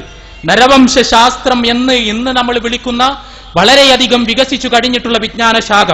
നരവംശ ശാസ്ത്രജ്ഞന്മാർ ഭൂമിയുടെ വ്യത്യസ്ത ദിക്കുകളിലേക്ക് പോയി. യൂറോപ്പിൽ നിന്ന് അവർ വ്യത്യസ്ത മതസമൂഹങ്ങളെക്കുറിച്ച് പഠിച്ചു. പ്രാകൃതരായ ആദിവാസികളെക്കുറിച്ചും വിവിധ തരത്തിലുള്ള മതവിശ്വാസികളെക്കുറിച്ചുമുള്ള ആഴത്തിലുള്ള പഠനങ്ങൾ നരവംശ ശാസ്ത്രജ്ഞന്മാർ നടത്തി. ആ നരവംശ ശാസ്ത്രജ്ഞന്മാർ നടത്തിയ ഗവേഷണങ്ങളുടെ യാത്രകളുടെ ഫലങ്ങൾ സാധാരണ യൂറോപ്യൻ മനസ്സിനെ സംബന്ധിച്ചിടത്തോളം ഏറ്റവും അധികം ഞെട്ടലുണ്ടാക്കുന്നതായിരുന്നു. കാരണം ആ നരവംശ ശാസ്ത്രജ്ഞന്മാർ സ്വന്തം നാടുകളിലേക്ക് കടന്നു വന്നുകൊണ്ട് അവരോട് പറഞ്ഞത്, ഏഷ്യയിലും ആഫ്രിക്കയിലും ഞങ്ങൾ കണ്ടുമുട്ടിയ പ്രാകൃത ഗോത്ര വിഭാഗങ്ങൾ, അവരുടെ വിശ്വാസങ്ങളും ക്രിസ്തുമതത്തിന്റെ വിശ്വാസവും തമ്മിൽ വലിയ വ്യത്യാസമൊന്നുമില്ല എന്നാണ്. ക്രിസ്തുമതമാണ് വിശുദ്ധമായ മതമെന്നും ലോകത്തെ മറ്റെല്ലാ മതങ്ങളും അന്ധവിശ്വാസങ്ങളാണ് എന്നും അതുകൊണ്ട് തന്നെ നമുക്ക് ക്രിസ്തുമതത്തിന്റെ കൂടെ നിൽക്കാമെന്നും നിങ്ങൾ വിചാരിച്ചിട്ടുണ്ടെങ്കിൽ നിങ്ങൾ അറിയുക, ഞങ്ങൾ കടന്നുപോയ ലോകത്തിന്റെ വ്യത്യസ്ത ഭാഗങ്ങളിലുള്ള ജനസമൂഹങ്ങൾ അവയെല്ലാം യഥാർത്ഥത്തിൽ മുറുകെ പിടിക്കുന്നത് ബൈബിൾ സമർപ്പിക്കുന്നതിന് സമാനമായ തരം വിശ്വാസങ്ങൾ തന്നെയാണ് എന്ന് പഠിപ്പിക്കുവാൻ, എന്ന് പറയുവാൻ അവർ ശ്രമിച്ചു. ഞാനിത് പറയുന്നത് യൂറോപ്പിൽ രൂപപ്പെട്ട ഒരു ദൈക്ഷണിക പശ്ചാത്തലത്തെക്കുറിച്ച് വിശദീകരിക്കുവാനാണ്. ആ ദൈക്ഷണിക പശ്ചാത്തലത്തിൽ നിന്നാണ് യുക്തിവാദം ഒരു സാമൂഹ്യ പ്രസ്ഥാനമായി രൂപം കൊള്ളുന്നത്. ക്രിസ്തുമതം അബദ്ധമാണ് എന്നവർ മനസ്സിലാക്കി, ബൈബിൾ ദൈവികമല്ല എന്നവർ മനസ്സിലാക്കി, മനുഷ്യയുക്തിയുടെ സാധ്യതകളെ കുറിച്ച് അവർ മനസ്സിലാക്കി. ആ സാധ്യതകളിൽ നിന്ന് മനുഷ്യയുക്തി കൊണ്ട്, മനുഷ്യ ഇന്ദ്രിയങ്ങൾ കൊണ്ട് നമുക്ക് തൊടാൻ കഴിയാത്തതെല്ലാം അന്ധവിശ്വാസമാണ് എന്ന തീർപ്പിലേക്ക് അവരെത്തി. യുക്തിവാദം ഒരാദർശമായി ലോകത്ത് ജനിച്ചതും വളർന്നതും പടർന്നതുമെല്ലാം അങ്ങനെയാണ്. യഥാർത്ഥത്തിൽ ഇന്നൊരു തിരിഞ്ഞുനോട്ടത്തിന് പ്രസക്തിയുണ്ട്. ഒരു തിരിഞ്ഞുനോട്ടത്തിന്, ഒരു പുനഃപരിശോധനക്ക് സാധ്യമല്ലാത്ത വിധം സങ്കീർണമായിരുന്നു അന്നത്തെ യൂറോപ്പിലെ സാമൂഹ്യ പശ്ചാത്തലം. അന്ന് മതം അവതരിപ്പിച്ച ഭീകരതകൾ അതിനുമാത്രം ഭയാനകമായിരുന്നു. പക്ഷേ 20-ാം നൂറ്റാണ്ടിലേക്ക് പ്രവേശിച്ച യൂറോപ്പിന് പുതിയ ചിന്തകളുണ്ടായി, പുതിയ പുനരാലോചനകളുണ്ടായി. അവർ വിചാരിച്ചത് മതമാണ് തിന്മകളുടെ സ്രോതസ് എന്നായിരുന്നു. മതമാണ് അവരനുഭവിച്ച എല്ലാ ദുരന്തങ്ങളുടെയും അടിസ്ഥാനം എന്നായിരുന്നു. എന്നാൽ 20-ാം നൂറ്റാണ്ടിലേക്ക് പ്രവേശിച്ചതോടുകൂടി യൂറോപ്പിന് ഭീകരമായ അനുഭവങ്ങൾ ഉണ്ടായി. 20-ാം നൂറ്റാണ്ടിലേക്ക് യൂറോപ്പ് പ്രവേശിച്ചത് മതത്തിന്റെ ഊന്നുവടികളെ വഴിയിൽ ഉപേക്ഷിച്ചുകൊണ്ടാണ്. ക്രിസ്തുമതത്തിന്റെ എല്ലാത്തരം ഊന്നുവടികളെയും വഴിയിൽ ഉപേക്ഷിച്ചുകൊണ്ട് ആധുനിക ജനാധിപത്യ മതനിരപേക്ഷ ഭരണകൂടങ്ങൾക്ക് കീഴിലാണ് യൂറോപ്പ് 20-ാം നൂറ്റാണ്ടിലേക്ക് പ്രവേശിച്ചത്. അവർ മതത്തെ ഉപേക്ഷിക്കുകയും ശാസ്ത്ര ഗവേഷണങ്ങളിൽ ആനന്ദം കണ്ടെത്തുകയും ചെയ്തു. വ്യവസായ വിപ്ലവം തങ്ങളെ പുതിയൊരു ലോകത്തേക്ക് വിമോചിപ്പിച്ചു എന്നവർ വിശ്വസിച്ചു. പക്ഷേ 20-ാം നൂറ്റാണ്ടിന്റെ തുടക്കത്തിൽ തന്നെ പ്രതീക്ഷകൾക്ക് മുഴുവൻ തിരിച്ചടിയേറ്റു. 1914 ഒന്നാം ലോക മഹായുദ്ധം ആരംഭിച്ചു. ആ ഒന്നാം ലോക മഹായുദ്ധം മനുഷ്യനെ സംബന്ധിച്ച സങ്കല്പങ്ങളെ മുഴുവൻ തിരുത്തിയെഴുതി. നിങ്ങൾക്കറിയുമോ, കേരളത്തിലടക്കം പ്രസംഗിച്ചുകൊണ്ടിരിക്കുന്ന ഹ്യൂമനിസ്റ്റുകൾ, ആ ഹ്യൂമനിസ്റ്റുകൾ യുക്തിവാദികൾ എന്ന് പറയപ്പെടുന്ന ആളുകൾ ഞങ്ങൾ ഹ്യൂമനിസ്റ്റുകളാണ് എന്ന് സ്വയം അവകാശപ്പെടാറുണ്ട്. എന്താണ് ഹ്യൂമനിസം? ഹ്യൂമനിസം എന്ന പ്രയോഗം ജന്മം കൊണ്ട ഒരു സാമൂഹ്യ പശ്ചാത്തലമുണ്ട്. ആ സാമൂഹ്യ പശ്ചാത്തലത്തെക്കുറിച്ച് നമ്മൾ കൃത്യമായി മനസ്സിലാക്കേണ്ടതുണ്ട്. ഹ്യൂമനിസം എന്ന വാക്ക് യഥാർത്ഥത്തിൽ യൂറോപ്പിന്റെ ചരിത്രത്തിൽ രൂപം കൊള്ളുന്നത് പ്രത്യേകമായ ഒരു പശ്ചാത്തലത്തിലാണ്. യൂറോപ്പിൽ ഞാൻ സൂചിപ്പിച്ചതുപോലെ കത്തോലിക്ക ക്രിസ്തുമതം മനുഷ്യനെ പരിഗണിച്ചില്ല, അവന്റെ ബുദ്ധിശക്തിയെ പരിഗണിച്ചില്ല, അവനെ എല്ലാ അർത്ഥത്തിലും അടിച്ചമർത്തി, അവന്റെ പുരോഗതിയെ തടസ്സപ്പെടുത്തി. ആ സമയത്താണ് മനുഷ്യന്റെ ബുദ്ധിയെക്കുറിച്ച് സംസാരിച്ചുകൊണ്ട്, മനുഷ്യന്റെ യുക്തിയെക്കുറിച്ച് സംസാരിച്ചുകൊണ്ട്, മനുഷ്യന്റെ അവകാശങ്ങളെക്കുറിച്ച് സംസാരിച്ചുകൊണ്ട് നവോത്ഥാന ബുദ്ധിജീവികൾ യൂറോപ്പിൽ പ്രത്യക്ഷപ്പെടുന്നത്. അവർ പറഞ്ഞു, മനുഷ്യനൊരു മഹത്വമുണ്ട്, മനുഷ്യനൊരു വിലയുണ്ട്. പുരോഹിതന്മാർ പറയുന്നത് മുഴുവൻ അപ്പാടെ കേൾക്കാനും വിഴുങ്ങാനും വിധിക്കപ്പെട്ടവനല്ല മനുഷ്യൻ. അവന്റെ യുക്തി സ്വതന്ത്രമായി ഉപയോഗിക്കുവാനുള്ള അവകാശം അവന് നൽകപ്പെടണം. അവിടെ മനുഷ്യാവകാശങ്ങളെയാണ് അവർ ഉയർത്തിപ്പിടിച്ചത്, മനുഷ്യന്റെ സാധ്യതകളെയാണ് അവർ ഉയർത്തിപ്പിടിച്ചത്. അതുകൊണ്ടാണ് അവരുടെ വീക്ഷണത്തിന് ഹ്യൂമനിസം എന്ന പേര് നൽകപ്പെട്ടത്. അവരുടെ വീക്ഷണത്തിന് ഹ്യൂമനിസം എന്ന പേര് നൽകപ്പെടാനുള്ള സാഹചര്യം അതാണ്. മാനവികതാവാദം എന്ന് അവരുടെ വാദങ്ങൾ പൊതുവിൽ വിളിക്കപ്പെടാനുള്ള കാരണം കത്തോലിക്ക പുരോഹിത മതത്തിനെതിരിൽ ചെറുത്തുനിന്നുകൊണ്ട് മനുഷ്യന്റെ ഔന്നത്യത്തെ, മനുഷ്യന്റെ അവകാശങ്ങളെ അവർ ഉയർത്തിപ്പിടിച്ചതുകൊണ്ടാണ്. മനുഷ്യന്റെ ബുദ്ധിശക്തിയുടെ പ്രാധാന്യത്തെ അവർ ഉയർത്തിപ്പിടിച്ചതുകൊണ്ടാണ് അവർ യുക്തിവാദികൾ എന്ന് വിളിക്കപ്പെട്ടത്. അവിടെ മനുഷ്യാവകാശങ്ങൾക്ക് വേണ്ടി, മനുഷ്യന്റെ ഔന്നത്യത്തിനു വേണ്ടി, മനുഷ്യന്റെ സ്വാതന്ത്ര്യത്തിനു വേണ്ടി, മനുഷ്യന്റെ ബുദ്ധിയുടെ സാധ്യതകൾ ഉപയോഗിക്കുവാനുള്ള അവസരത്തിനു വേണ്ടി ഉറക്കെ ശബ്ദമുയർത്തിയ ലോകത്തെ ഭൗതികവാദികൾ. പക്ഷേ 20-ാം നൂറ്റാണ്ടിൽ തങ്ങളുടെ മനുഷ്യ സങ്കല്പം എത്രത്തോളം വികൃതമാണ് എന്ന് തെളിയിച്ചു. 1914 പൊട്ടിപ്പുറപ്പെട്ട ഒന്നാം ലോക മഹായുദ്ധവും 1939 ആരംഭിച്ച രണ്ടാം ലോക മഹായുദ്ധവും, ആ രണ്ടാം ലോക മഹായുദ്ധത്തിന്റെ അവസാനം എന്ന നിലക്ക് ലോകത്ത് നടന്ന ഭീകരമായ 2 അണുവിസ്ഫോടനങ്ങളും ലോക മനസ്സാക്ഷിയെ പാടെ ഞെട്ടിച്ചു കളഞ്ഞു. ഇൻക്വിസിഷൻ കോടതികളെക്കുറിച്ച്, മത ഭീകരന്മാരുടെ പീഡനങ്ങളെക്കുറിച്ച്, കത്തോലിക്ക സഭയുടെ ക്രൂരതകളെക്കുറിച്ച് കേട്ട് അനുഭവിച്ച് മനം മടുത്ത് നിന്നിരുന്ന യൂറോപ്യന്മാർ, അവർ അണുബോംബ് അവർക്ക് മുകളിൽ വർഷിക്കപ്പെട്ടത് മതത്തിന്റെ പേരിലായിരുന്നില്ല എന്ന് തിരിച്ചറിഞ്ഞു. 1ഉം 2ഉം ലോകമഹായുദ്ധങ്ങൾ ഉണ്ടായത്, 65 ദശലക്ഷം മനുഷ്യരുടെ ജീവൻ അപഹരിക്കപ്പെട്ടത്, ലോകത്തെല്ലായിടത്തും അധിനിവേശങ്ങളും പാരിസ്ഥിതിക ദുരന്തങ്ങളും ഉണ്ടായത്, പലതരത്തിലുള്ള ഭീകരമായ അനുഭവങ്ങളിലൂടെ അവർക്ക് കടന്നുപോകേണ്ടി വന്നത് മതത്തിന്റെ പേരിലായിരുന്നില്ല എന്നവർ മനസ്സിലാക്കി. അവിടെ മതമല്ലാത്തൊരു ശക്തി, മതം ഇല്ലാത്തൊരു ലോകത്ത് അവർക്ക് എന്തുകൊണ്ട് പീഡനങ്ങൾ അനുഭവിക്കാൻ വരുന്നു, എന്തുകൊണ്ട് ക്രൂരതകൾ ഉണ്ടാകുന്നു എന്ന് ബുദ്ധിജീവികൾ ആലോചിക്കാൻ തുടങ്ങി. ആ ആലോചനകളുടെ ഫലമായിട്ടാണ് യുക്തിവാദത്തിന്റെ ദൗർബല്യങ്ങളെ, പാളിച്ചകളെ പൊതുജന ശ്രദ്ധയിലേക്ക് കൊണ്ടുവരുന്ന ചർച്ചകൾ ഉണ്ടായത്. വളരെ ലളിതമായി ഇത്ര നൂറ്റാണ്ടുകളുടെ ചരിത്ര പാരമ്പര്യത്തോടുകൂടി നമുക്ക് മുമ്പിൽ തലയുയർത്തി നിൽക്കുന്ന യുക്തിവാദത്തിന്റെ ദാർശനിക ദൗർബല്യങ്ങളെ മനസ്സിലാക്കാൻ കഴിയുമെന്നതാണ് സത്യം. നമ്മൾ വളരെ ചെറിയ ഉദാഹരണങ്ങളിലൂടെ കടന്നു പോകുക, വളരെ ലളിതമായ ഉദാഹരണങ്ങൾ. യുക്തിവാദികൾ ആരംഭിച്ചത് യുക്തിവാദികൾ ആരംഭിച്ചത് യഥാർത്ഥത്തിൽ നമ്മുടെ ഇന്ദ്രിയങ്ങൾ കൊണ്ട് നമുക്ക് ദൈവത്തെ അനുഭവിക്കാൻ കഴിയുന്നില്ല, അതുകൊണ്ട് ദൈവമില്ല എന്ന് പറഞ്ഞുകൊണ്ടാണ്. നമ്മുടെ ഇന്ദ്രിയങ്ങൾ കൊണ്ട് നമുക്ക് എല്ലാത്തിനെയും അനുഭവിക്കാൻ കഴിയുമോ? നമ്മുടെ ഇന്ദ്രിയങ്ങൾ എന്ന് പറയുന്നത് എല്ലാത്തരം വസ്തുക്കളെയും അനുഭവിക്കാൻ ശേഷിയുള്ള ഒന്നാണോ? എന്താണ് മനുഷ്യന്റെ ഇന്ദ്രിയങ്ങളുടെ പരിധി? എന്താണ് മനുഷ്യന്റെ ഇന്ദ്രിയങ്ങളുടെ പരിമിതി? നമ്മുടെ കണ്ണിന് കൃത്യമായ തരംഗ ദൈർഘ്യത്തിലുള്ള പ്രകാശ കിരണങ്ങളെ മാത്രമേ തിരിച്ചറിയാൻ കഴിയൂ. നമ്മുടെ കാതിന് കൃത്യമായ വേവ് ലെങ്ത്തിന് കൃത്യമായ ഒരു പരിധിക്കുള്ളിലുള്ള ശബ്ദ തരംഗങ്ങളെ മാത്രമേ തിരിച്ചറിയാൻ കഴിയൂ. നമ്മുടെ തലച്ചോറിന് പദാർത്ഥത്തെക്കുറിച്ച് മാത്രമേ പഠിക്കാൻ കഴിയൂ. നമ്മുടെ മനസ്സിന് പ്രപഞ്ചത്തെക്കുറിച്ച് മാത്രമേ വിശകലനം ചെയ്യാൻ കഴിയൂ. ഇത് കേവലം ഏതെങ്കിലും മതപണ്ഡിതന്മാർ അവരുടെ പ്രഭാഷണങ്ങളിൽ പറയുന്ന കാര്യമല്ല. ഇന്ന് പ്രപഞ്ചം എന്ന് പറയുന്നത് സ്ഥലകാല നൈരന്തര്യമാണ് എന്നും പ്രപഞ്ചത്തെക്കുറിച്ച് പൂർണ്ണമായി പഠിക്കണമെങ്കിൽ പ്രപഞ്ചത്തിന് പുറത്തു കടക്കണമെന്നും സ്ഥലകാല നൈരന്തര്യത്തിന്റെ അതിരുകൾ ഭേദിക്കണമെന്നും, എന്നാൽ സ്ഥലകാല നൈരന്തര്യത്തിന്റെ അതിരുകൾ ഭേദിക്കുവാൻ മനുഷ്യനൊരിക്കലും സാധ്യമല്ല എന്നും, അതുകൊണ്ട് തന്നെ പ്രപഞ്ചത്തെക്കുറിച്ച് പൂർണ്ണമായി മനസ്സിലാക്കാൻ മനുഷ്യന്റെ മസ്തിഷ്കം അപര്യാപ്തമാണ് എന്നും സിദ്ധാന്തിക്കുകയാണ് ആൽബർട്ട് ഐൻസ്റ്റീന്റെ ആപേക്ഷികതാ സിദ്ധാന്തങ്ങൾ ചെയ്യുന്നത് എന്ന് ഭൗതിക ശാസ്ത്രത്തെക്കുറിച്ച് സാമാന്യ ധാരണയുള്ളവർക്ക് മുഴുവൻ ഇന്നറിയാം. ഹെയ്സൻബർഗിന്റെ അനിശ്ചിതത്വ സിദ്ധാന്തമാകട്ടെ സൂക്ഷ്മ കണങ്ങളെക്കുറിച്ച് കൃത്യമായി സൂക്ഷ്മമായി വസ്തുനിഷ്ഠമായി മനസ്സിലാക്കുവാൻ മനുഷ്യന്റെ ദിശണക്ക് കഴിയില്ല എന്ന വസ്തുതയാണ് ഉറക്കെ പറയാൻ ശ്രമിക്കുന്നത്. ഇവിടെ പദാർത്ഥത്തെയും പ്രപഞ്ചത്തെയും കുറിച്ച് പോലും പൂർണ്ണമായി പഠിക്കുവാൻ മനുഷ്യന്റെ ദിശണയും മനുഷ്യന്റെ ഇന്ദ്രിയങ്ങളും അശക്തമാണ് എന്ന വസ്തുത ശാസ്ത്രജ്ഞന്മാർ നമ്മളോട് പറയുകയാണ്. പദാർത്ഥത്തെയും പ്രപഞ്ചത്തെയും കുറിച്ച് പഠിക്കുവാൻ കഴിവ് നൽകപ്പെട്ടവയാണ് നമ്മുടെ ഇന്ദ്രിയങ്ങളും മസ്തിഷ്കവും. ആ പദാർത്ഥത്തെയും പ്രപഞ്ചത്തെയും പോലും പൂർണ്ണമായി പഠിക്കുവാൻ നമുക്ക് സാധ്യമല്ല എന്ന് ശാസ്ത്രം ഇന്ന് നമ്മളോട് പറയുന്നു.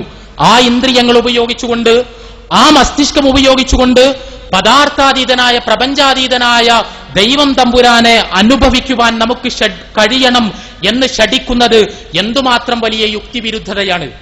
ഇത് യഥാർത്ഥത്തിൽ യുക്തിവാദികൾക്ക് അല്പമൊന്ന് ചിന്ത കൊടുത്ത് ആലോചിച്ചാൽ മനസ്സിലാക്കാൻ കഴിയുന്ന വളരെ ലളിതമായൊരു യാഥാർത്ഥ്യമാണ്.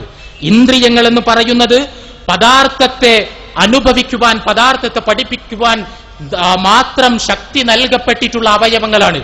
ആ അവയവങ്ങൾക്ക് പദാർത്ഥാതീതനായ പ്രപഞ്ച സൃഷ്ടാവിനെ അനുഭവിക്കുവാൻ കഴിയുക എന്ന് പറയുന്നത്, നേർക്കുനേർ അനുഭവിക്കുവാൻ കഴിയുക എന്ന് പറയുന്നത് തീർത്തും അസാധ്യമായ ഒരു കാര്യമാണ്. അവിടെ അവസാനിക്കുന്നില്ല പ്രശ്നങ്ങൾ. പ്രപഞ്ചത്തിനൊരു സൃഷ്ടാവില്ല എന്ന് പറയാൻ വേണ്ടി, പ്രപഞ്ചത്തെ സൃഷ്ടിച്ചൊരു ദൈവം തമ്പുരാനില്ല എന്ന് പറയാൻ വേണ്ടി അവർ ഉയർത്തിപ്പിടിച്ച സിദ്ധാന്തങ്ങളെ നമ്മൾ പരിശോധിക്കുക. പരിണാമവാദം ഒരു ഉദാഹരണമായി എടുക്കുക. പ്രപഞ്ചത്തിൽ യാദൃച്ഛികമായി ഉടലെടുത്തു എന്നാണ് ഡാർവിൻ സിദ്ധാന്തിക്കാൻ ശ്രമിച്ചത്. ഡാർവിൻ ജീവിക്കുന്നത് 19-ാം നൂറ്റാണ്ടിലാണ്. 19-ാം നൂറ്റാണ്ടിൽ ഡാർവിൻ ജീവിക്കുന്ന സമയത്ത് ജീവനെ സംബന്ധിച്ച നമ്മുടെ ധാരണകൾ വളരെ പരിമിതമായിരുന്നു. ജീവൻ വളരെ ലളിതമായൊരു പ്രതിഭാസമാണ് എന്നാണ് നമ്മളെല്ലാവരും ധരിച്ചിരുന്നത്. എന്നാൽ ജീവന്റെ സങ്കീർണതയെക്കുറിച്ച് ഇന്ന് നമുക്കറിയാം.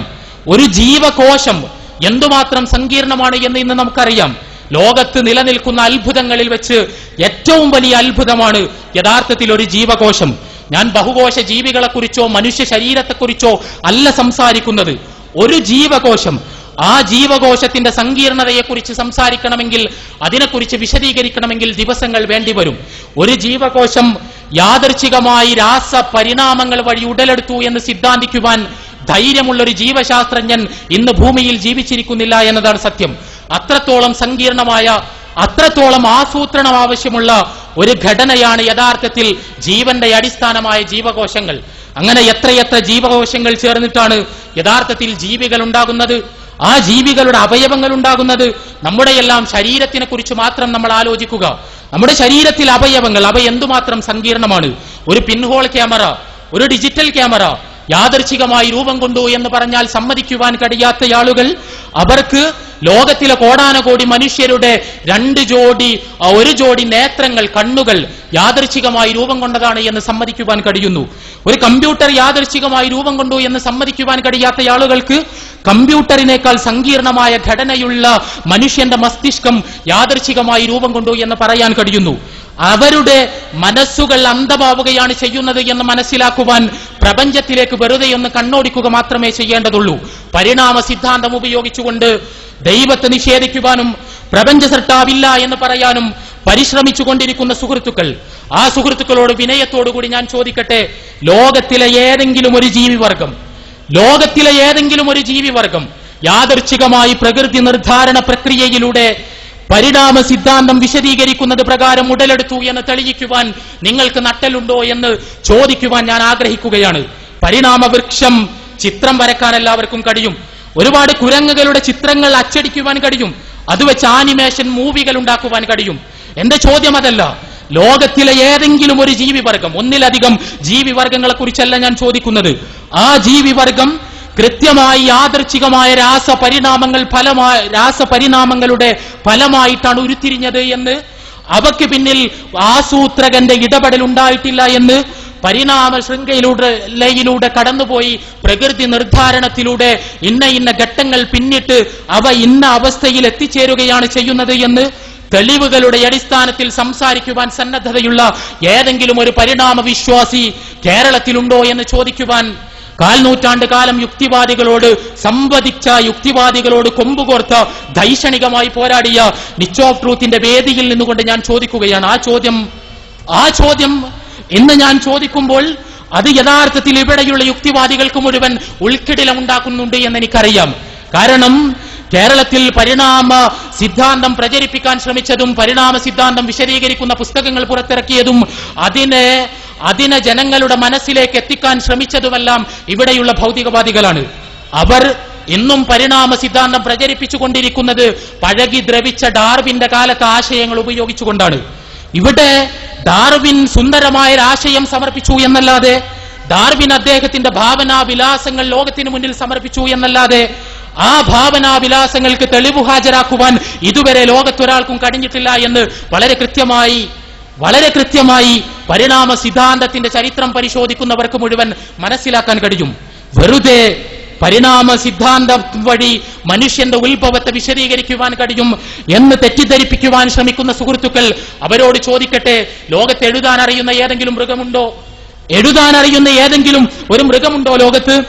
ഏത് ജന്തുവാണ് കുറച്ചക്ഷരങ്ങൾ എഴുതാൻ പഠിച്ചത്? അതിൽ നിന്ന് പരിണമിച്ച് കുറെ കൂടി എഴുതാൻ കഴിയുന്ന അടുത്ത ജീവിയുണ്ടായത്? ആ ജീവി പരിണമിച്ച് കുറെ കൂടി ഭാഷയെ അഭ്യസിച്ച മറ്റൊരു ജീവിയുണ്ടായത്? ഒടുവിൽ പരിണാമ ചക്രത്തിന്റെ ഒടുവിൽ ഭാഷയിൽ അഗാധമായ പ്രാവീണ്യമുള്ള മനുഷ്യൻ എന്ന സവിശേഷ സൃഷ്ടി രൂപപ്പെട്ടത് എങ്ങനെയാണ്?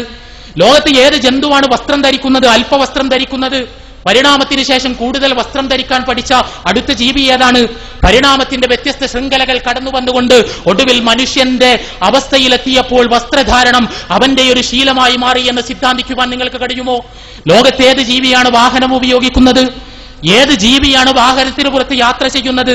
പരിണാമത്തിന്റെ വ്യത്യസ്ത ഘട്ടങ്ങളിലൂടെ വാഹനത്തെ ഉപയോഗിക്കുവാനുള്ള മനുഷ്യന്റെ ശേഷി വികസിച്ചു വന്നു എന്ന് വിശദീകരിക്കുവാൻ നിങ്ങൾക്ക് കഴിയുമോ? എല്ലാം പോകട്ടെ, ജീവജാലങ്ങളല്ലാത്ത എന്തെല്ലാം അത്ഭുതങ്ങൾ ഈ ലോകത്തുണ്ട്. ഈ പ്രപഞ്ചത്തിൽ 12,500 കോടിയോളം ഗാലക്സികൾ ഉണ്ട് എന്നാണ്. ഈ ഗാലക്സികളിൽ പെട്ട 12,500 കോടിയോളം വരുന്ന ഗാലക്സികളിൽ ഒരു ചെറിയ ഗാലക്സി മാത്രമാണ് നമ്മുടെ ക്ഷീരപഥം മിൽക്കി വേ. ആ മിൽക്കി വേയിൽ 40,000 കോടിയോളം നക്ഷത്രങ്ങളുണ്ട്. ഞാനത് പറയുന്നത് നമ്മുടെ പ്രപഞ്ചത്തിന്റെ വലുപ്പം മനസ്സിലാക്കാനാണ്. ആ പ്രപഞ്ചത്തിന്റെ വളരെ ചെറിയൊരു ഭാഗം മാത്രമായ ഭൂമി എന്ന് പറയുന്ന ഗ്രഹത്തിൽ ജീവിച്ചുകൊണ്ടിരിക്കുന്ന ദശലക്ഷക്കണക്കിന് ജീവജാലങ്ങളെ കുറിച്ചാണ് ഡാർവിൻ സംസാരിച്ചത്. ഭൂമിയെ നമ്മൾ മറക്കുക, ജീവജാലങ്ങളെ മറക്കുക, ജീവജാതികളെ മറക്കുക. ഈ ഭൂമിയെ മറന്നാൽ, ഈ ഭൂമിയെ മാറ്റിവെച്ചാൽ പ്രപഞ്ചത്തിന്റെ വിശാലത എന്തുമാത്രമാണ്, പ്രപഞ്ചത്തിന്റെ വിസ്തൃതി എന്തുമാത്രമാണ്, അവിടെയുള്ള ആസൂത്രണം എന്തുമാത്രമാണ്?